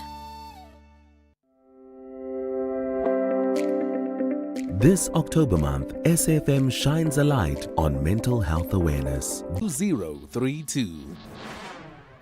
So, you know, on a Friday, we have the fireside chat, and today my guest is Nozipho Shabalala. She's done brilliant work as a, former broadcaster on CNBC, but also very much now the, public program director, moderator at many, many high-profile events. And she's also just written a book called After the Fires. We'll talk about that and a whole lot more to her from 5 to 6, so listen out for that. In the meantime, I need to hear you. You're on the pulse. AB from Durban, go for it. Hello, AB. Hello, Ashraf. Yeah, I'm good. Ashraf, what's your point? Ashraf, I'll bet you the best Durban bunny chow that to avoid the threat of the right-wing pulling out of the coalition government and causing it to collapse, Netanyahu must have promised the racist right-wing party leaders, Smotrich and Ben Gvir, let's get the hostages out, then we'll continue with the slaughter. There will be no permanent ceasefire, which is what these two characters warned against. And so also the huge demos in Tel Aviv will end. He must have told them it's a win-win situation for Israel. And Hamas will somehow be unfairly blamed for contravening the agreement, and Trump will concur and say, let all hell break out in Gaza. The clown in the White House was desperately hoping to be awarded the Nobel Peace Prize. Earlier today, it was announced that the prize went to the Venezuelan lady Maria Corina Machado, which in itself is a travesty, given that she is a strong supporter of the genocidal Israeli government. A peace prize? What a joke. In response to the announcement of the winner, Mr. Donald Sourgrapes responded, the Nobel Committee places politics over peace. Well, dear Norway, watch out for tough new American sanctions. And my last point, Ashraf, if Netanyahu contravenes the terms of the deal, who will call him to account, given that the genocide was allowed to continue for 2 years well, there's zero chance that anyone can stop Israel. At most, there will be just some useless scolding from the UN, and it will be business as usual, the wholesale slaughter of the Palestinians. Okay. That's my take on this concocted Trump-Netanyahu so-called peace deal. It's a false dawn, Ashraf. As the UN's human rights official Francesca Albanese said about what Israel wants from Hamas, you seize and we fire. Thank you, Ashraf. Okay, but just Abi, so you're saying false dawn, that means in fact you have no hope for it. Yeah? Yeah, no, in my view, it's just a scam. Put together just to get the hostages out, and then, as I said, business as usual. Right, slaughter of the Palestinians. Maybe he's got that off his chest. You may have a similar view or a different view. I want to hear from you about that ceasefire. We'll take it up to 5 o'clock. Of course, then we'll go into the fireside chat. Tsepo in Joburg, what's your point? Hi, I want to speak about the protest yesterday, the female protest. Oh, good. I'm glad. Go for it. Yes. Yeah. Three players that stood out for me, Ashraf. It's Nonkululeko Mlaba. Yeah. I'll tell you why, because she was able to get the first wicket when it was the partnership was between the openers was building up. That wicket was very crucial. And the second player is Laura Wolfert, yes, the captain. She steadied the ship when the wickets were falling around her. Okay. And that's number two. Number three, of course, is Nadine de Klerk, for keeping the score going.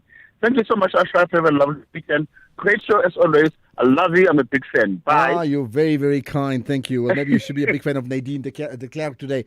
I mean, that score, she hit about 5 sixes, I think it was, on the way to helping South Africa win that match. And I understand from picking up something I saw on the Twitter X platform, that target, right, 245 plus, I don't have an exact number in front of me, it's the 5th highest chase to win a match, 50 over game in World Cup cricket history for women.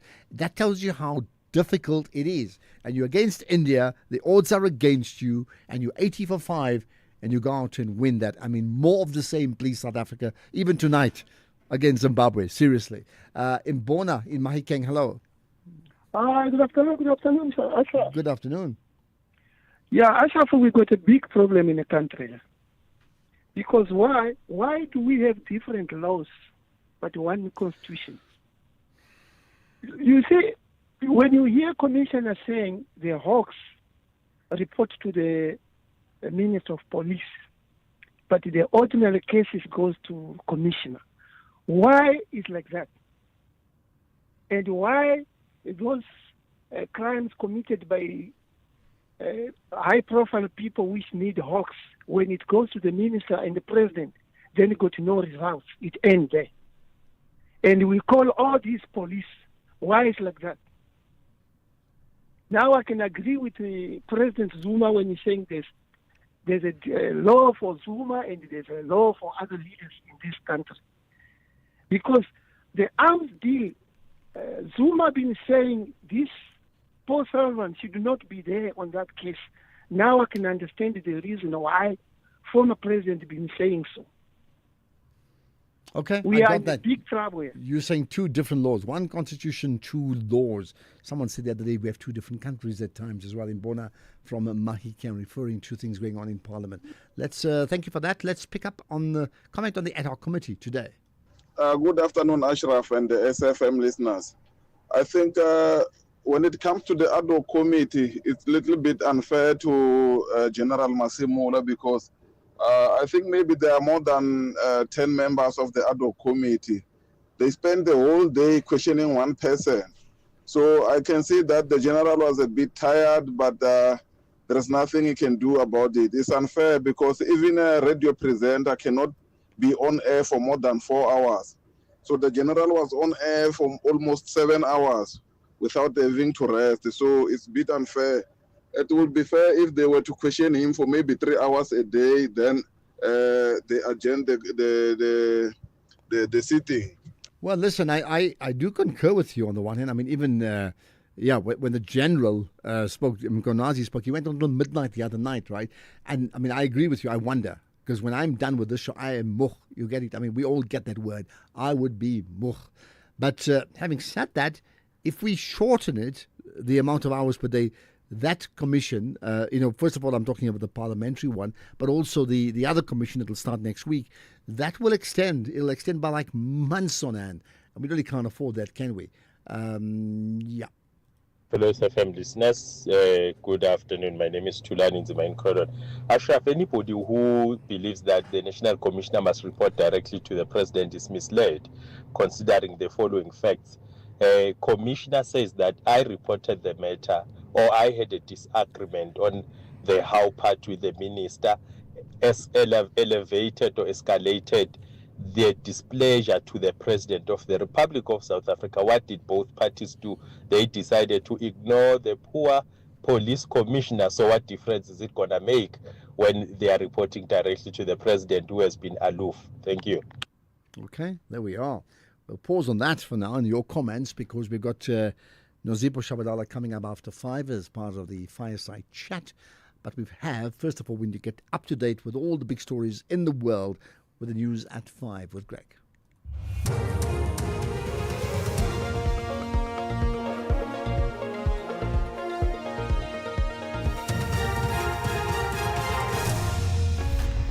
Thank you, Ashraf. Body of late Ambassador Mthethwa arrives in KZN and Taiwan to boost its military budget. Good day to you.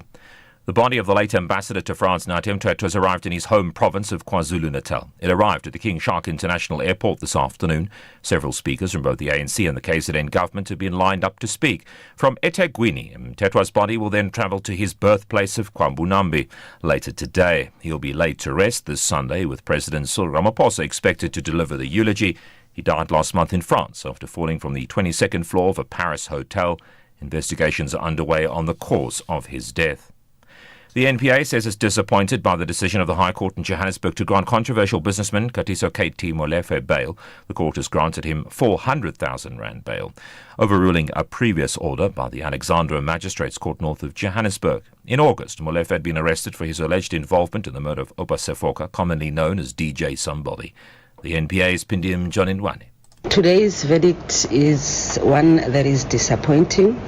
We did not expect such an outcome. However, as the NPA, we are bound by court's decisions.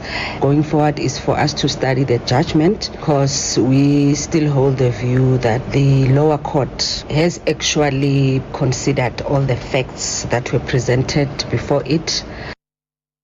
The Human Rights Commission's application for an interdict against the movements Operation Dadula and March has been struck off the roll of the Durban High Court due to a lack of urgency. The organisations have been turning undocumented people and foreign nationals away from state hospitals and clinics in KZN and Gauteng. Lawyers for the defence have told the court the application is an abusive process because the papers were only served on them on Monday. March, Jacinta Nkobese Zuma's welcomed the ruling. Today we're very happy to have had the judge actually teach the South African Human Rights Commission that they are not above the law. They can't just decide one morning to wake up and want to take us all to court and say the police must arrest us. And we know that this is not the end. It doesn't mean that the case is gone completely, but it does mean that it gives us enough time to prove the things that we have been saying, because South Africans are dying every day because they're not able to have access to healthcare. The Johannesburg High Court has ruled that the raid by the Hawks on power utility City Power's premises was unlawful. Last month, the Hawks went to City Power's headquarters in Johannesburg as part of a probe into alleged 64 million rand transformer tender. As a result, City Power approached the High Court on an urgent basis for the court to declare the raid unlawful. The court has now ruled that the search warrant used by the Hawks to conduct the raid was invalid and defective. City Power spokesperson Isaac Mangena. We really welcome the Joburg High Court's decision. In today's proceedings, we really argued and exposed the fundamental defects in the Hawks application, including the fact that the affidavit accompanying the search warrant was never properly commissioned, with two Hawks officers themselves writing it and even commissioning it themselves. Shockingly, it even had no official stamp, rendering it illegal, invalid before the presiding judge. Taiwan's president announced plans to increase the island's military budget. He says Taiwan will build a multi-layered air defence system. The BBC's Laura Bicker has more. Lai Ching-te announced during an address on Taiwan's National Day that his government plans to ramp up defence spending over the next 5 years. Mr. Lai also called on China to renounce the use of force or coercion to seize the island. In response, China's foreign ministry reiterated its view that Taiwan is an inseparable part of Chinese territory and that the greatest threat to peace and stability came from what it described as separatist activities and external interference. Top story, the body of the late ambassador to France, Natim Tete, has arrived in his home province of KZN. It arrived at the King Shaka International Airport this afternoon. That's SAFM News, I'm Greg Huss. In your sports this hour, Bafana close in on World Cup dreams. Steyn aims to win her first ever Cape Town Marathon title. More details at 5:30. SAFM, guiding you through the rush hour traffic. Good afternoon. Starting off in Gauteng, the N1 southbound in Pretoria has busy conditions reported at Pumalani Toll Plaza. The M1 northbound in Boyson's queuing towards Crown Interchange and Malibongwe Drive westbound in Sharon Lee slow moving towards President Fashir Drive. In KZN, the N3 northbound has a truck crash near Escort North Interchange, the N2 southbound a crash after Umgeni Road, and the M5 southbound in Umhlanga queuing at the M41 interchange. In Cape Town, the N2 inbound has a crash reported at the R300 interchange, the R304 northbound queuing towards Butler Road, and the N1 outbound slow moving towards Okavango Road. With your traffic update, I'm Irma G. SAFM Music, good times, good memories. I'm just lying. Somebody is fine. Old school sounding so good. SAFM Music, with you wherever you go. Here, there, and everywhere. SAFM 106.2 FM in Table Mountain.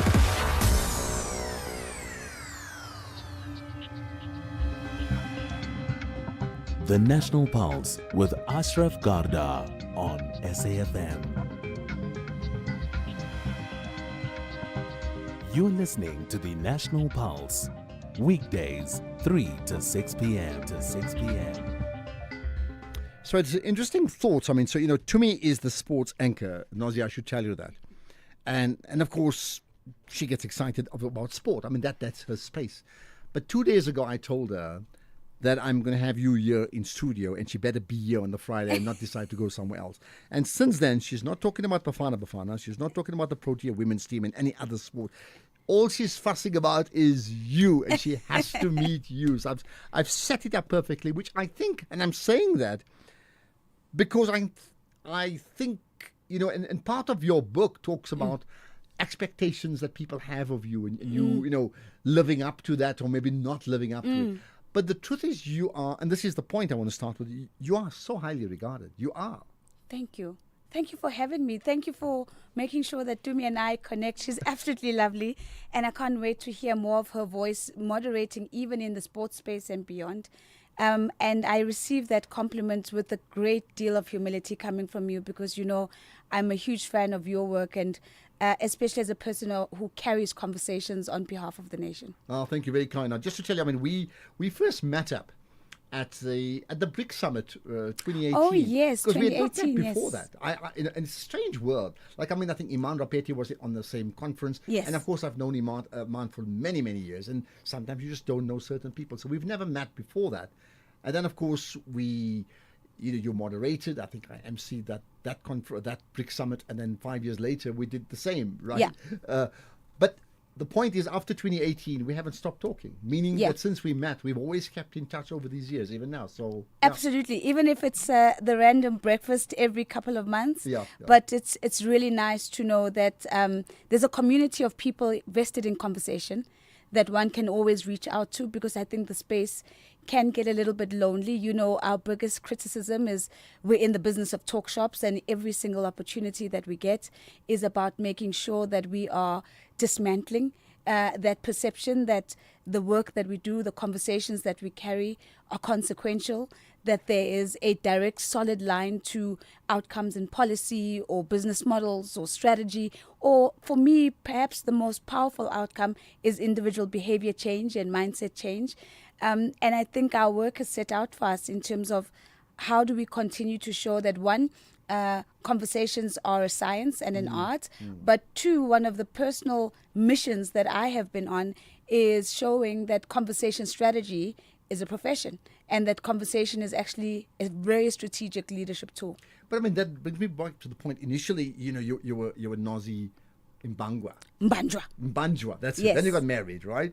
And then, of course, you were Nozipho Shabalala, and that's fine. But in terms of your work, then this came about the brand, the conversation strategy. So tell me, give me the thoughts behind that.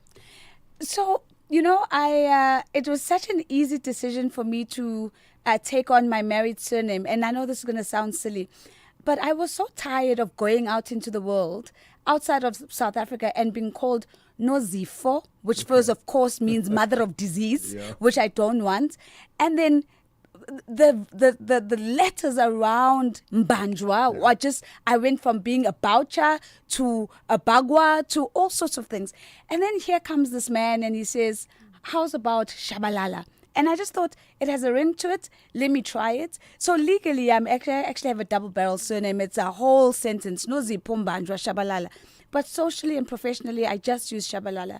And one of the most amazing things is when I travel on the continent, because of Simphiwe Shabalala. So Tumi will love to hear this. Okay, he is such a legend that nobody even calls me Nozi. Everybody just calls me Shabalala. They just say they just call me Shabalala, Madame Shabalala. That's all anybody's interested in.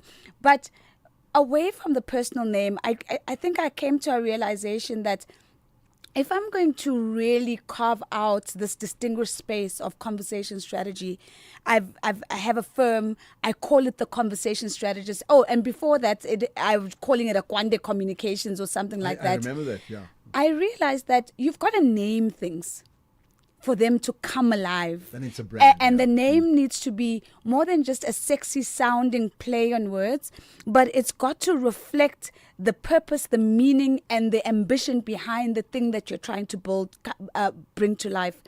It took me a couple of years to get to a level of clarity that I'm more than an MC. I'm more than a program director. I'm more than a moderator. I'm more than even a global moderator, because the work that I do is I work with clients and I help them make strategic breakthroughs using the science and the art of conversation. And that is conversation strategy. It's none of these other labels. Okay. And so I was quite intentional about giving it a name. But here's the kicker. I also realized that giving something a name is not enough unless you become it. And so I went on a mission to say, no, I'm going to actually be a tangible example of what a conversation strategist looks like, what a conversation strategist does. So, and one of the things I talk about at every opportunity is one of the decisions I had to make then was that I was not going to do what I tend to find a lot of people in this industry do, which is have a full-time job and then treat the gift of conversation as a gig. So I always talk about this concept. And they call it a gig as well. Right? Yeah. To say, my gift is not a gig. I don't gig. I have real engagements. Okay. Just to tell you, by the way, we are talking about real engagements. We got about 40 minutes to talk to Nozipho Shabalala. That's it, right? So if you want to call in, and particularly if you know her well, or if you're a big fan and admirer of the work that she does, or if you're related in some way, well, give it a shout. 086 000 2032. 086 000 2032. And then if you use WhatsApp, you can do so 0614 104 107. 0614 104 107. Text or voice note, either way. But also you can tweet out hashtag the National Pulse if you wish to add your comments. So you were saying about, speaking is not a gig. No. Well, your speaking is not a gig. So I when I think about the spaces I get to hold conversation in, I'm off to the World Bank next week for the annual meetings. I've been tasked to carry the conversations on behalf of the Africa region. Now, imagine if I treated that as a gig, like a little small thing that I do on the side. Hustle, yeah. I mean, that demands my full intelligence. It demands my full presence. It demands my full articulation. And so my everyday ambition is to just continuously have opportunities to be in my gift and to bring my gift and to share it with the world. And the last thing that I'm going to do is to use language that minimizes and reduces the very thing that I think I've been built to do. So why that? Just talk about the last part, the reducing the language. Tell me. Yeah, so what I mean by that is that when you use minimizing language like gig, like hustle, you make something that could potentially be the fullness of what you have to offer the world, and you make that small. You minimize that. And I think we need to, we need to be careful of that. And I think at an individual level, we also need to be cautious and conscious of the labels we respond to. I felt a visceral discomfort. I still do, even today, because people who don't know my work will still say to me when I'm on a stage, Miss MC. And then what? You correct them? Sometimes if the moment allows for it, I will. But sometimes maybe if it's not about me in that moment, I'll go with it. Or Madam Program Director. And in the way you're seen as like a peripheral appendage to an otherwise bigger space. And yet, Ashraf, you know this. We shape those conversations. We sit with clients and advise them months before you see us on a stage, on a conference, on a panel, to talk about whether this is the right conversation and whether this is the conversation for right now. And if we can tick those, whether you've got the right voices in that conversation. And right voices, by the way, it doesn't mean who's got the biggest following, who's going to get the greatest visibility. How do we bring those new ways of understanding what the right voice is? So that is important work. So that means, so you're not just the program director and you're not just the MC, and you spoke about being the conversation strategist, but as part of that, if I can get it right, you now assist in the curation of an event. So if someone calls you to say, I'm going to say program direct, right? You would say, but actually, this is what I really do. What's the event? Who are the guests? Who do you want to target? And you would assist them in shaping all of that. Have I got that right? Partially. And I say partially because I think once we use the word event, people think you are in events management. I have nothing to do with chairs and tables and decor and printing of programs and everything that people in the eventing industry are experts at. You call me when you want to make sure that the conversation you're going to have is going to be of consequence. Now, CEOs can call me when they want to have internal conversations with their people as well as external. And let me give an example of each. An external conversation could be a CEO saying, I actually want to ignite my executive team around a particular strategy that I want us to take to market. Help me find the right conversation that gets them rallying behind the strategy, that it allows them to also fire up their teams with the strategic objective being performance. Right? So that's an example of an internal. An external conversation it could be a CEO, it could be a minister, it could be a president, it could be a head of an international organization saying, I actually want to influence the external environment. I want to influence the regulator. So how do you help us have a meaningful conversation with the regulator that allows them to see our point of view a little bit more clearly? Or, maybe there's a particular policy outcome that we need because it makes doing business a little bit easier for us. So how do you help us have that conversation with the people who have the power and the capability to actually feed through that policy change? So our conversations are both internal and external, but the one thing that is consistent about them is that you call me if you want to put a performance on, that I'm not the person, because we're not going to do that. Our core criteria is consequence. Is this going to shift anything? Is it going to move anything? And by the way, Ashraf, let me say this. There is a time and place for performative conversations. I don't think that there's anything wrong with the performative conversation in the right context. And I'll give you an example of a performative conversation. A client called me once and they wanted me to come and help them launch a new beer into the market. And I was like, okay, you definitely have the wrong girl for that. But what they needed in terms of that conversation was for the person to almost embody the culture and the energy of this new product they were bringing to market, and to almost perform it in a way that is inspirational and in a way that makes people want to crack open a bottle of that thing. Yeah. And if I look at that as a sales tactic and as part of a broader sales strategy, 100%. But that is not the job you call Nozipho for. Okay, so they just mismatched the person. Yes, but it's your responsibility to be so clear about your identity and what it is that you're doing in the market that increasingly you should have less and less misunderstandings about the kind of things that you get called for. I want to talk to you about your book in a moment. Sure. You've been on many platforms. Perhaps just I mean, you mentioned World Bank. We've touched on BRICS. Perhaps just give me 5 other platforms very quickly. Just rattle them up, I do work for a range of UN organizations, everything from UNEP to UNDP. I do work with governments, so of course the presidency in South Africa, the presidency in Rwanda, the presidency in Ghana. I also do work for lots of multinationals around the world, from MasterCard all the way to Coca-Cola. These are all my clients. And of course, but my favorite place, I actually think where I really come alive is in the multilateral space. It is in the international organization space.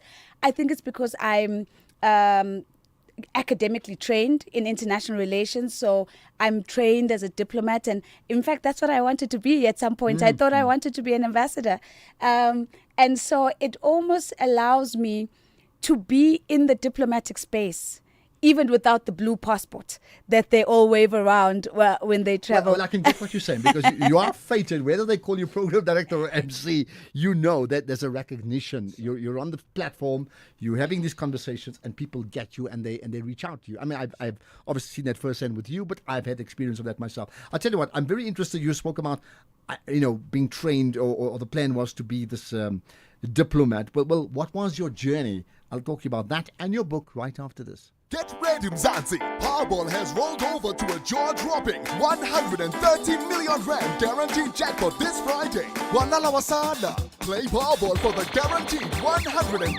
million rand jackpot today, and you could hit it lucky with the big millions. Buy your tickets now in store on nationallottery.co.za, the mobile app, Sunphone banking, or simply dial *120 *7529# with USSD. Handa, Pusha, play. Players must be 18 years old and play responsibly. E2 is the product rate of the National Lottery. Bafana will host Rwanda in the final FIFA 2026 World Cup qualifier at the Mbombela Stadium on Tuesday, 14 October 2025 at 6 p.m. Tickets are now available nationwide and online from 70 Rand for adults and 40 Rand for children on all Ticket Pro outlets including Spar, Postnet and all petrol stations. Get your tickets early to avoid disappointment. This is the final push for Bafana, and supporters should show up by the numbers. Gates will open at 3 p.m. If you are not in Mbombela, catch the game on SABC3. For more info, visit safa.net and at Bafana on all social media platforms. We have different languages and cultures, but what we have in common is that we all want a dignified funeral and for our loved ones not to worry about money when the time comes. Trust Clientele to provide you with affordable funeral cover that will pay out within 24 hours. SMS SAFM to 48031. That's SAFM to 48031. SMS now. Clientele Life is a licensed life insurer and an authorized FSP. Standard rates, terms and conditions apply. Ashraf Garda on the National Pulse. We are chatting to a person who styled herself as the conversation strategist. She's Nozipho Shabalala. We'll talk up to 6 o'clock about all things about her life and her journey, and hopefully you'll be inspired by all that she does, and how you can maybe follow that journey as well. Right. Okay, to call in 086 000 2032, and then WhatsApp short text or 30-second voice notes 0614 104 107. Right, so let's go back to where it all started for you. Sure. You had a plan. You said, international relations or diplomat was where you wanted to be. What is your journey? Hometown, where you come from? What is the dream? And some of this actually comes out in the book, so I think there'll be some beautiful segues. Yeah. Pietermaritzburg is where it starts. And actually, the reason why the book is called After the Fires, I saw that, is because my first earliest memory as a child is actually being on my father's back as him, my mother and I were fleeing our house that had just been petrol bombed. And this was in Pietermaritzburg at the height of the political violence in the mid-80s between the ANC, the UDM and the IFP. And that's why I start my story in the book as well. And this is where my journey starts. Couple of things happened along the way, including my parents having to give me up temporarily to save my life because they were now on the run and they were slower because they had me with them. So I got given away into a colored family and a colored community because I was light enough to pass off with colored, and they put braids in my hair, and I was told, you're no longer Nozipho Mbanjwa, now you are Bridget Anderson. Oh, you were Bridget Anderson. Bridget Anderson. Wow. So identity is a big thing in my story. Fast forward a couple of years, my parents come back. I think I'm about 6 or 7 at this time. I get reunited with them. I grow up in that colored township with them. So, and I stay in that home for 17 years. And you're still Bridget, or you're not Bridget anymore? I am very much Nozipho, and I'll get to that. I grow up in a colored township. And this is why for 17 years I'm there. I always identify as black, but cultured as a colored person, because that's just the way I was raised, right? And eventually my parents, I always say this, my parents never had access to education. I don't say they were uneducated. They never had access to education. My mother was a street vendor. My father worked in shoe factories before the textile industry collapsed. But when it did collapse, my father became a security guard. He went to work to put his body as the last line of defense in everything that he did. That's the backdrop of how I'm raised. I'm raised by a street vendor and a security guard with 3 daughters trying to do the best that they can. And on those rands and cents, I get to go to some of the best schools in Pietermaritzburg. And through God's grace, I make it to the University of Pretoria on the basis of NSFAS, on the basis of, in the book I write about a pay slip that my mother had to wrangle from one of her customers to get me the registration money, and hard work. I waitressed throughout university right from the first year. And then I had some really big destiny-defining moments. When I was in my honors year, I got an internship in the presidency. I started to work for the deputy president of the country, Dr. Phumzile Mlambo Ngcuka. And of course, if time permits, I'll tell you about that story because it's hilarious. And working for Ma'am, as we'd call her, was life-changing for me. I started to travel. I can just imagine. From Pietermaritzburg to Portugal. You know, I actually think Portugal was my first international trip. I started to see the world. That's where the desire to become a diplomat. An international relations. Yes, because I was seeing the world, but also because I'd studied politics and I'd majored in international relations. All my friends were at what we called then, I think we called it foreign affairs now we call it DIRCO. Everybody went to foreign affairs, and I was the lone one who had gone to the presidency. So in my mind, I had thought that the only thing that makes sense is to work my way back to foreign affairs until life happened. And one of the things that happened actually was Polokwane in the country. The conference. The conference happened. And the conference happens at a time when I've now gotten a scholarship to go and do a full-time master's in London. So I'm working at the presidency. I take a sabbatical. I go do my master's at SOAS. And the reason I do my master's is that I find out that Lesetja Kganyago studied at SOAS, and Maria Ramos studied at SOAS, and I'm like, those are incredible South Africans. I want to be like them, so I applied to go train in international relations and diplomacy at SOAS. I come back, Polokwane is happening. People who I won't name because I don't want to get into trouble are on the tables singing Magahambe. Right? We can check those videos out very easily. You know that. Yeah. They're asking for change and all of those things. The long and short is that President Mbeki steps down, he resigns, and in solidarity, the deputy president resigns. And suddenly I'm like, oh, this throws things up in the air. She then decides that she's going to go back to first principles, and that means she's going back into education because she's always been a teacher before this, and that she's going to set up a foundation, which is still in existence today, called Umlambo Foundation, and that she's going to make me employer number 1. And so my job is to come and help her build the programming around Umlambo Foundation. But I have one snag in that I don't know anything about leadership, which is what the foundation was going to do. And I don't know anything about education, because it was about how do we get principals to change their mindset as leaders so that they treat their schools in the same way that a CEO would be looking for returns.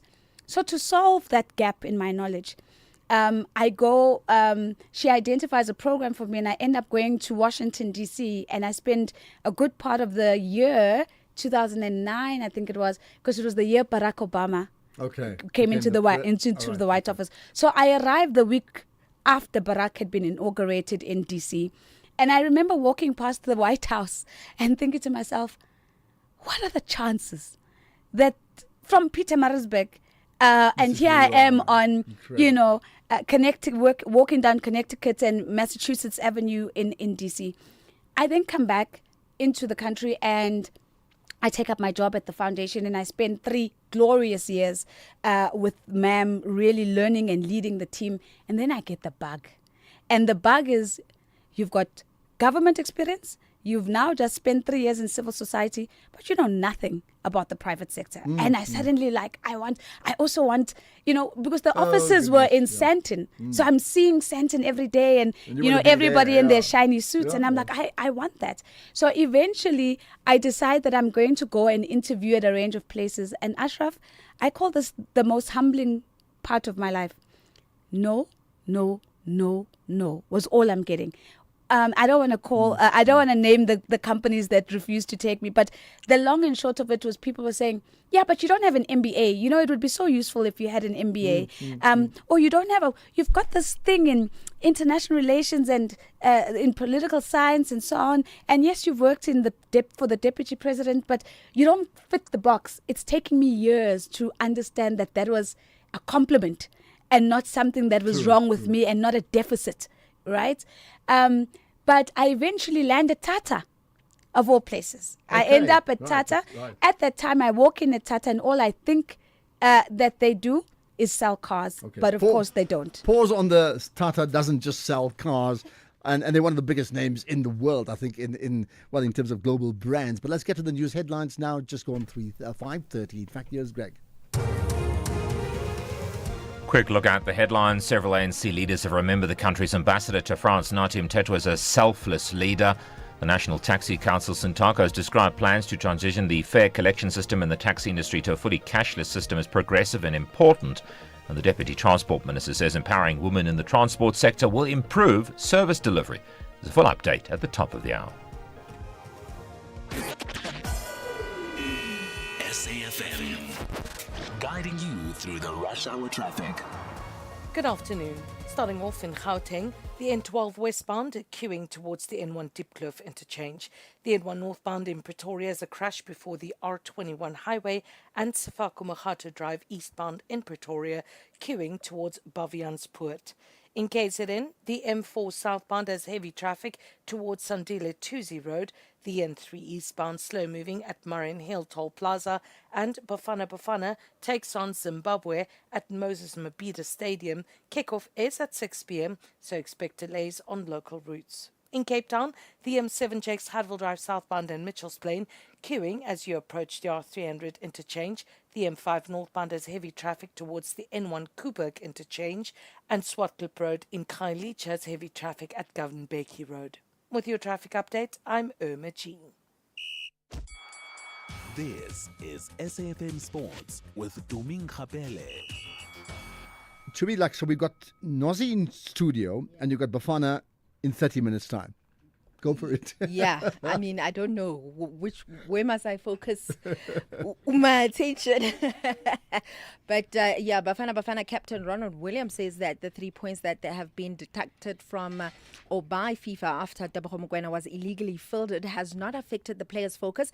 This has since put the team under pressure in these last matches. The math is quite simple for the South Africans. Win both matches convincingly and hope that Benin draws or loses at least one of its matches to qualify for the World Cup. I hope you heard that, Ashraf. I do, yeah. Okay. So they need to make sure that they win and just keep a close eye on Benin.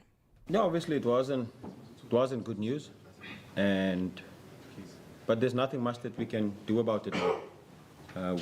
We need to control what we can, and that is the next two games. It's so important, and we still have an opportunity, a big opportunity. So we know how important it is. And either way, these 2 games are still going to be important, and we, had to get the job done. And I think it's okay. We haven't spoken about it. We don't have to, because we can't do anything about it now. We rather focus and put all our energy into the next 2 games. And like I said, if you can see the energy that we brought on training this week, you can see it's a team that means business. Well, the match is going to be live on SABC2 from 6 p.m. Just looking at the starting lineup, we have Ronan Williams, Khuliso Mudau, Mbekezile Mbogazi, Siphephelo Sithole, Nkosinathi Sibisi, Aubrey Mudiba, Tebogo Mokoena, Sipho Mbule, Oswin Apollos, Lyle Foster, and Mohau Nkota. Then Kaizer Chiefs have officially announced the sacking of head coach Nasruddin Nabi with no reasons given. The club says that coaches Khalil Ben Yusuf and Cedric Kaze will lead the technical team for the remainder of the 2025-26 season. In athletics, South Africa's road running queen Gerda Steyn says that she's eager to win the Cape Town Marathon. Steyn boasts 6 Two Oceans Marathon titles, 4 Comrades Marathon victories, and 4 Omdidam crowns, except the Cape Town Marathon. And she's going to line up for this year's race on the 17th of October, the last edition before the event moves to the 24th of May next year. I think for me, just the thought of the possibility of being able to race for the win in Cape Town, it's amazing. I think that in terms of what I focus on, there's 5 big races for me in the country, and 3 of them, 5 I'd say, 3 of them I've won already, and the other 2 I haven't won yet, which is Cape Town is one of them. So I know that I've got an opportunity right in front of me now. It is an amazing feeling. It makes me nervously excited. Then in rugby, Springbok scrum half Kobus Reinach says that he's confident that the honour of playing test rugby will definitely outweigh the financial temptation of the R60 competition. This competition is scheduled to be launched in October next year, promising lucrative player contracts and a shorter season. As it stands, the league will feature 8 men's teams and 4 women's teams competing over a 4-month campaign, and Reinach feels that the desire to represent your country is definitely bigger than any offer R60 can throw at the players. To round things off, let's look at predictions for this weekend. Yes, I am definitely starting with Bafana versus Zimbabwe, and I'm going to go for Bafana. Okay. The Spar Proteas are in action again against Australia. Unfortunately, I think Australia are going to win again. And I've chosen Leinster versus Sharks in the URC, and I think the Sharks are going to win. Is that 4 now? It's 3. Okay, you're just going for 3. Yeah. That's okay. Just by the way, quickly on the Hugo Broos, and I've touched on him the other day, but I'll just mention this in that interview that I did with him on that moderated session that we had, right? Yeah. I mean, he's quite the most remarkable person. It's only when you do a one-on-one interview, like I'm doing with Nozi now, you get to know a person. He's completely switched on, incredible discipline, very, very focused, and I can see that 3-year journey is no fluke. This has happened very intentionally, and that's why Bafana are no more the laughingstock of the African continent. It's a very intentional journey that he's taken this team on. So now, even doubly so, I always want South Africa to win. I champion them, but he's just got to win it. Absolutely, and I think people we take him seriously because he's always honest and takes accountability. Yep, perfect. With that said, Spar brings you super savings. Get 700 gram Spar pre-packed cheese for $99.99 plus 250 megs free data on Spar Mobile, or 750ml Sunlight dishwashing liquid refill pack for $24.99 plus 50 megs free data on Spar Mobile. Prices valid 8 to 20 October 2025 while stocks last. T's and C's apply. I don't love school. I don't love trying to learn like everyone else learns and falling behind when I don't understand. But I do love learning. I do love working to my own schedule and getting the support when I need extra help. I do love UCT Online High School because I do love my future. Apply online before 28 November. Get ready, Mzansi! Powerball has rolled over to a jaw-dropping 130 million rand guaranteed jackpot this Friday. Wanala Wasana. Play Powerball for the guaranteed 130 million rand jackpot today. And you could hit it lucky with the big millions. Buy your tickets now in store on nationallottery.co.za, the mobile app, Sunphone banking, or simply dial *120 *7529# for USSD. Hi, Wahusha, play! Players must be 18 years old and play responsibly. E2 is the product rate of the National Lottery. Economic news on SAFM. Facts and figures you can count on.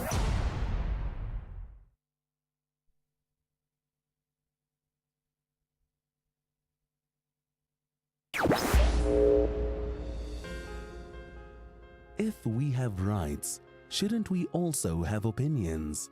SAFM, leading the conversations that move us. Economic news on SAFM. Facts and figures you can count on. All right, Jimmy, last for the week. What do you have regarding the markets? No, I think we're just struggling to connect with Jimmy Moya. Let's see if we can reconnect with him later on, maybe. But we'll get back to. Do we have him now? Yes, we don't.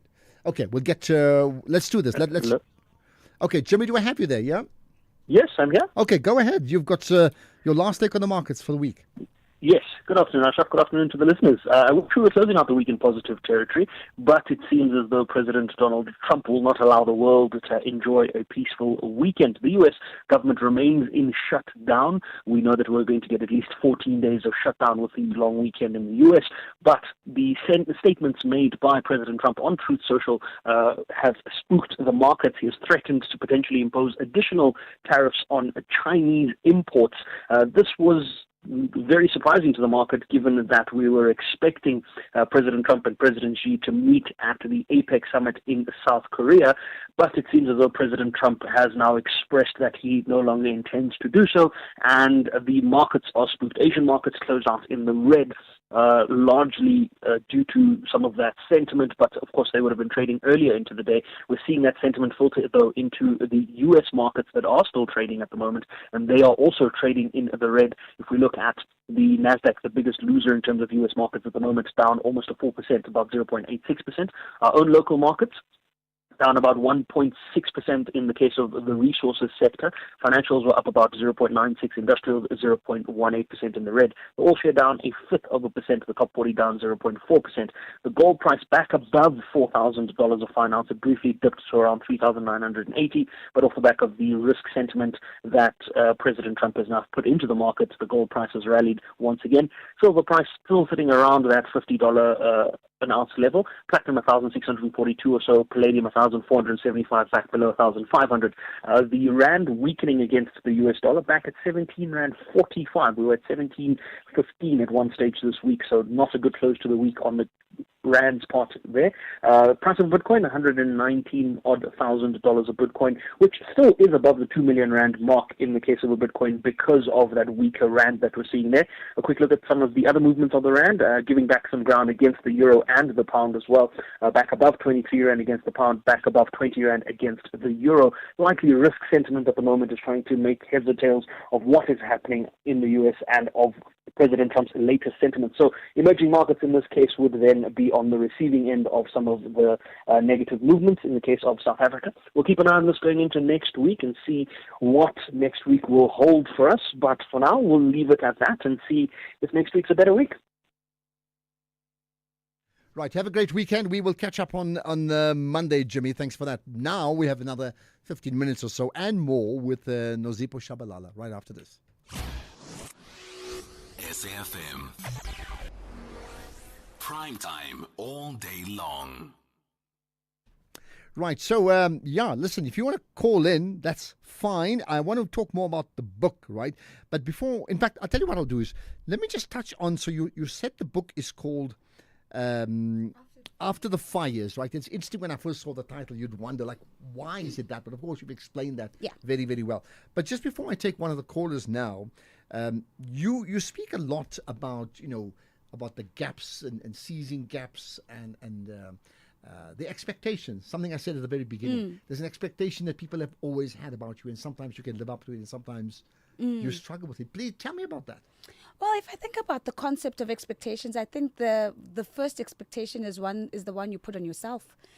In the book, I talk a lot about my public and private wrestling with control.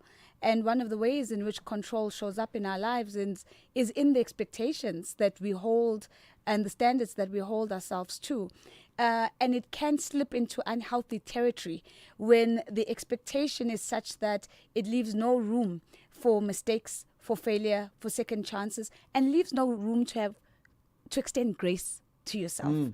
And in the same vein and in the same sentence, Ashraf, I want to say that just in the same way that I don't think control is a linear concept where it's all good or all bad, I also think that holding yourself to a particular standard is not a bad thing.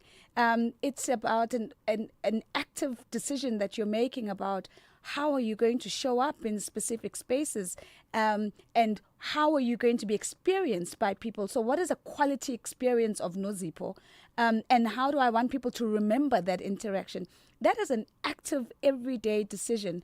So people will have expectations of you. And one of the things that I love about the book is that I think it's also shattered maybe some of the things that people assumed about me that they didn't quite know. I know that people have been surprised at just the level of struggle that I have encountered in my journey, the level of grit that I've brought to that struggle. Because if you meet me in this current decade, you probably think I was born with a silver spoon in my mouth, and far from it. Well, listen, Tim says, gosh, Ashraf, Madame Shabalala can raise one's spirit, full of energy and excitement, from Tim. And then, and saying again, Shabalala, just making the point again. So there we are. Wonderful one. And then just the last thing, before I get you a call, you speak a lot about the things we've touched on, and I drive this Champion South Africa project. We talk about purpose. What is purpose for you? Sure, I love that question because I think I'm always at pains, especially with young people, to say, let's be careful of using this phrase, finding my purpose. Finding it where? Purpose doesn't exist outside of us. Purpose is inherently inside of us. It's what we're born with. It's what we're naturally endowed with, even before the skilling and the education and everything else that makes us better at what we do. And I think if I reflect on my journey, I think I could have been a lot of things, Ashraf, and how funny that at the end of the day, I become the thing that I was good at from the time I started speaking. And that was sharing ideas, connecting with people, communicating. And so over time, living in my purpose has been actually about identifying the thing that I've been gifted with by God before anything else. And I think when we look for purpose outside of ourselves, we can mistake purpose for profession. So purpose is not a profession. It's not a profession, because a profession is just an arena where you have an opportunity to play out a particular aspect of your purpose. Because what happens when you change jobs? Forget changing jobs. What happens when you're fired? Yeah. And then you're like, oh, I've lost my purpose. Well, that's because you'd anchored the chassis of your purpose onto the wrong thing. Your purpose is your God-given gift before everything and anything else. So if amongst the gifts you've got, of course, the ability to speak and to communicate, right? Yeah. When did you realize that, however? Was there a moment when you were a kid and you realized, I've got something that actually 50 other people don't have? You just see it. So I think there's two ways I want to answer that. One is actually not realizing it consciously. And then actually the second is actually there's an encounter I had with a particular book, which I want to talk about, that led me to go, oh, that's the thing that I need to do. I grew up very affirmed. My mother used to always tell me that, oh, you speak so well. Oh, you're so articulate. Oh, you are so smart. And I remember coming home one day because I'd been teased about my big forehead. And I was in tears. And she said, oh, what a wonderful compliment. Because there's only 3 things that have big foreheads in the world. And they're the most smartest things in the world. The TV, and you remember the TV back in the day had that bum thing. She said, that's got a big forehead. And then she says, computer? Have you seen the computer? And of course, the computer had the bum thing. And then she says, the third thing is Nozipho. So you are the smartest thing, the smartest person around. And so those are the kind of conversations I was being fed with from as early as I can remember. And so I think I've always had a consciousness that I'm good at speech and communication and connecting with people, simplifying ideas, crystallizing ideas for people. But I also had an encounter, I think this might have been almost 15, maybe 10 or towards 12, 15 years ago. I came across a book by Tom Rath. Rath spelled R-A-T-H. And the book is called Strength Finder. And what Rath says is that in life, the people who are best at something are a 10. So Serena Williams is a 10 at tennis. At what she does,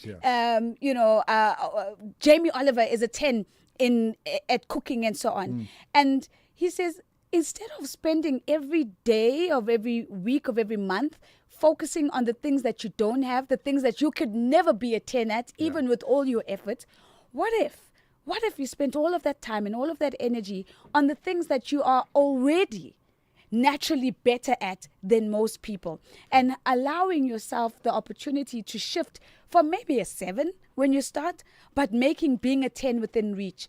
And the book has like these psychometric tests.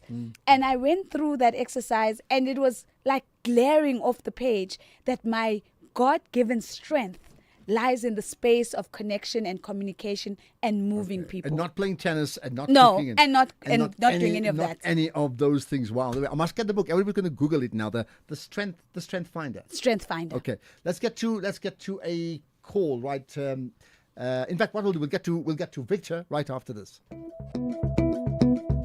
This October month, SAFM joins the world in breast cancer awareness. We bring you conversations that highlight the importance of early detection, survivor stories that inspire hope, and expert advice that could save lives. Together, let's spread awareness and support the fight against breast cancer. SAFM, leading the conversations that move us.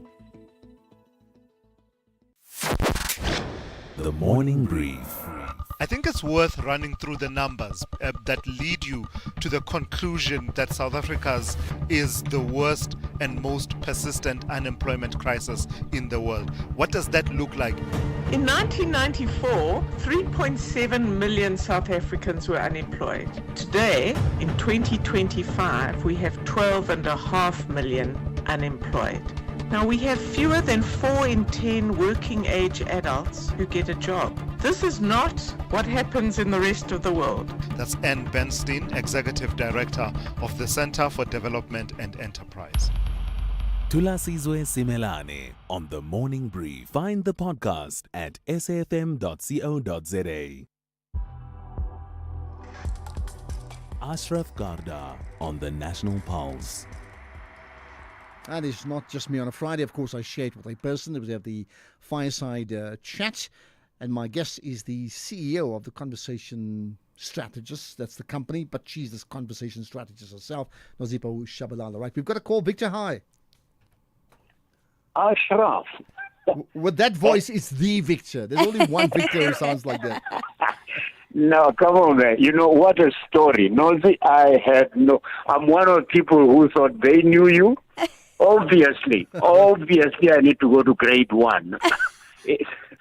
I had no clue. What a moving story. And I'll look for the book and I'll get in touch with you about how I found it, because I like to share my review of books. But I'm so proud that you took all your experience and put it into a book. Obviously, it's not all you have done, but it's so moving, it's so touching what you've been through.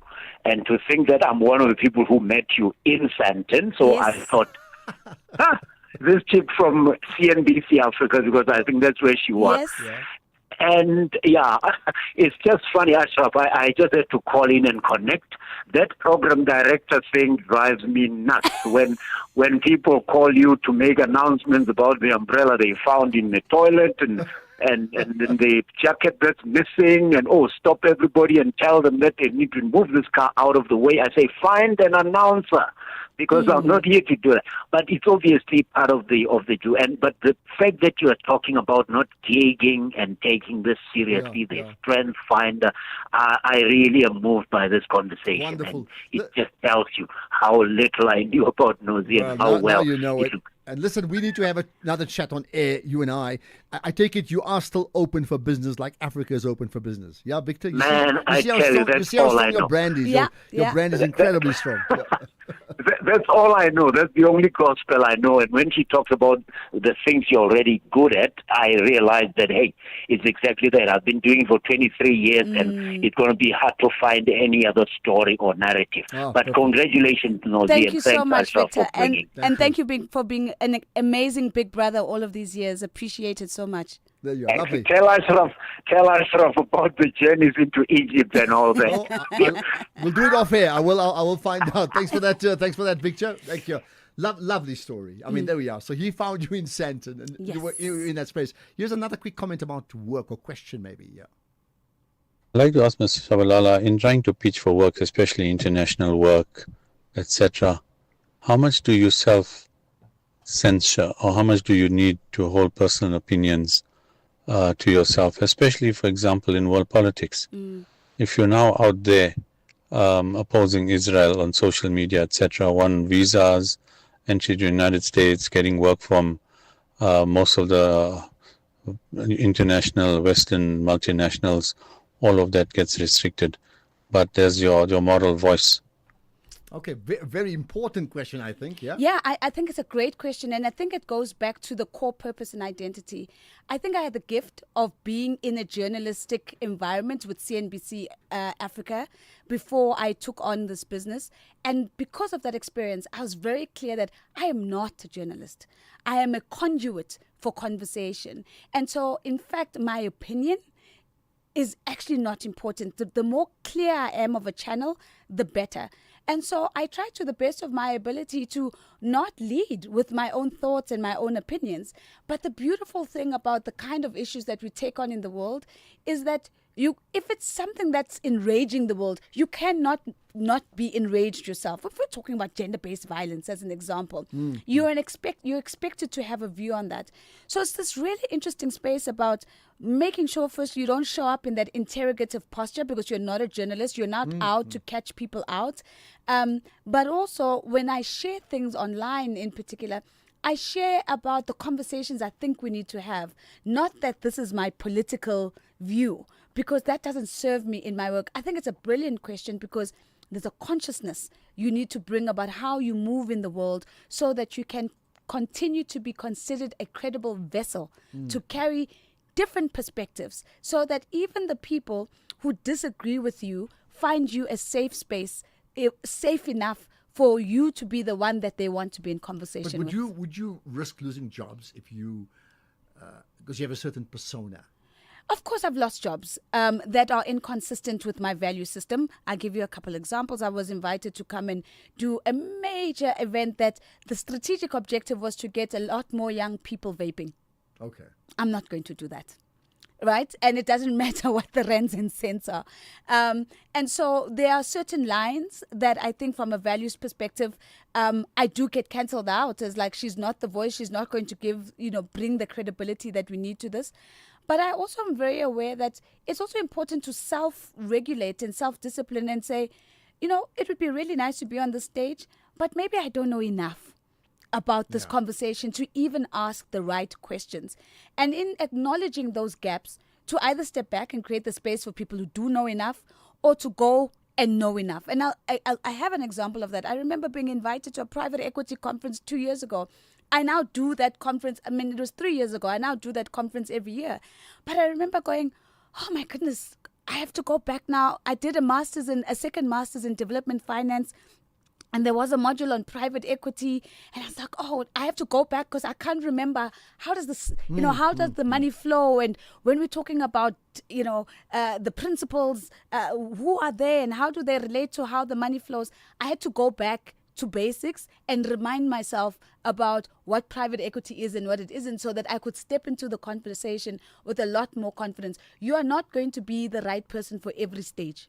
And you have to say no, Exactly. absolutely, at times when you can't. Amazingly, there's only 2 minutes left. This is ridiculous. I don't know where the right? time went. Okay, give me one other thing just about your book, right? After the Fires, in terms of what people can expect when they buy your book. I think so. I think people will expect and find a personal confrontation. That's what that book is. It's a personal confrontation. I use my personal confrontation with needing to be in control and having to learn that control serves me in some contexts, and it potentially is a thing that holds me back in other contexts. But what I've heard people coming back to say is that, Nozi, yes, I see it's control for you, but I actually realize I swap out control and it's perfectionism for me, or I swap out control and it's an inability to build trust and relationships. And so it is about bringing just a more practical way of thinking about the things and the identities we hold onto and how they serve us, the things that we're good at that might serve us in certain contexts and actually be a complete disservice And in others. many will be able to relate to that. So we've got about a minute to go. Unfortunately, there's so many other things I would have talked about, but I can't. So just, you use the word rapid fire, I think, in some of your conversations. So quick one. You gave me one book to get, right? The Strength Finder. Give me another book.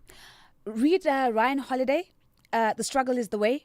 Okay. I love that. It just reminds us that struggle is how we learn. We don't learn through perfectionism. All right. Give a shout out to a young South African that just so impresses you. Oh, there are so many. Let me shout out Lerato Pelane. She is an auditor. She's just gotten her first board seat at Netcare. She's a mover and a shaker, and I had the privilege of chairing the Young Leaders Connect with her about 2 years ago, and she's a young person that I think is going so far. Wow. Now you've met many people, and I know that. Who's the one person you'd love to take out to lunch? You've never had that opportunity. I actually think... So I'm out of it because I've had lunch with you. So. I actually think that my husband and I now have the same crush. Chimamanda. Okay, wow. I mean, we both just absolutely love her work. I just read Dream Count. I finished it, I think, at the beginning of this year, and it was unlike any other book that Chimamanda had ever written, and it's just made me fall head over heels in love with her, and I'd love to take her to lunch. Okay, here's the last thing in 10 seconds. One question for the president of our country. What would you ask him? What do you think it's going to take to move from conversation to action so that we could really change the lived experiences of all South Africans? And you may say it can't be the national dialogue. It needs to be the national plan. But we've already had a plan. Listen, your time's up. Oh, I'm so sad. You're Unfortunately. chasing me out. We'll get you again some other time. I'd love to talk about other things with you, Nozipho Shabalala. Get the book After the Fires. Fascinating indeed. Thank you for having me. Right, here's the news at 6.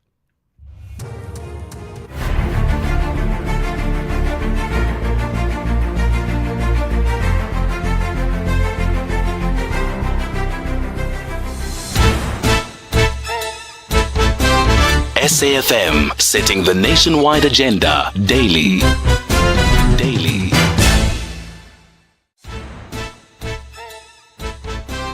SAFM, setting the nationwide agenda daily.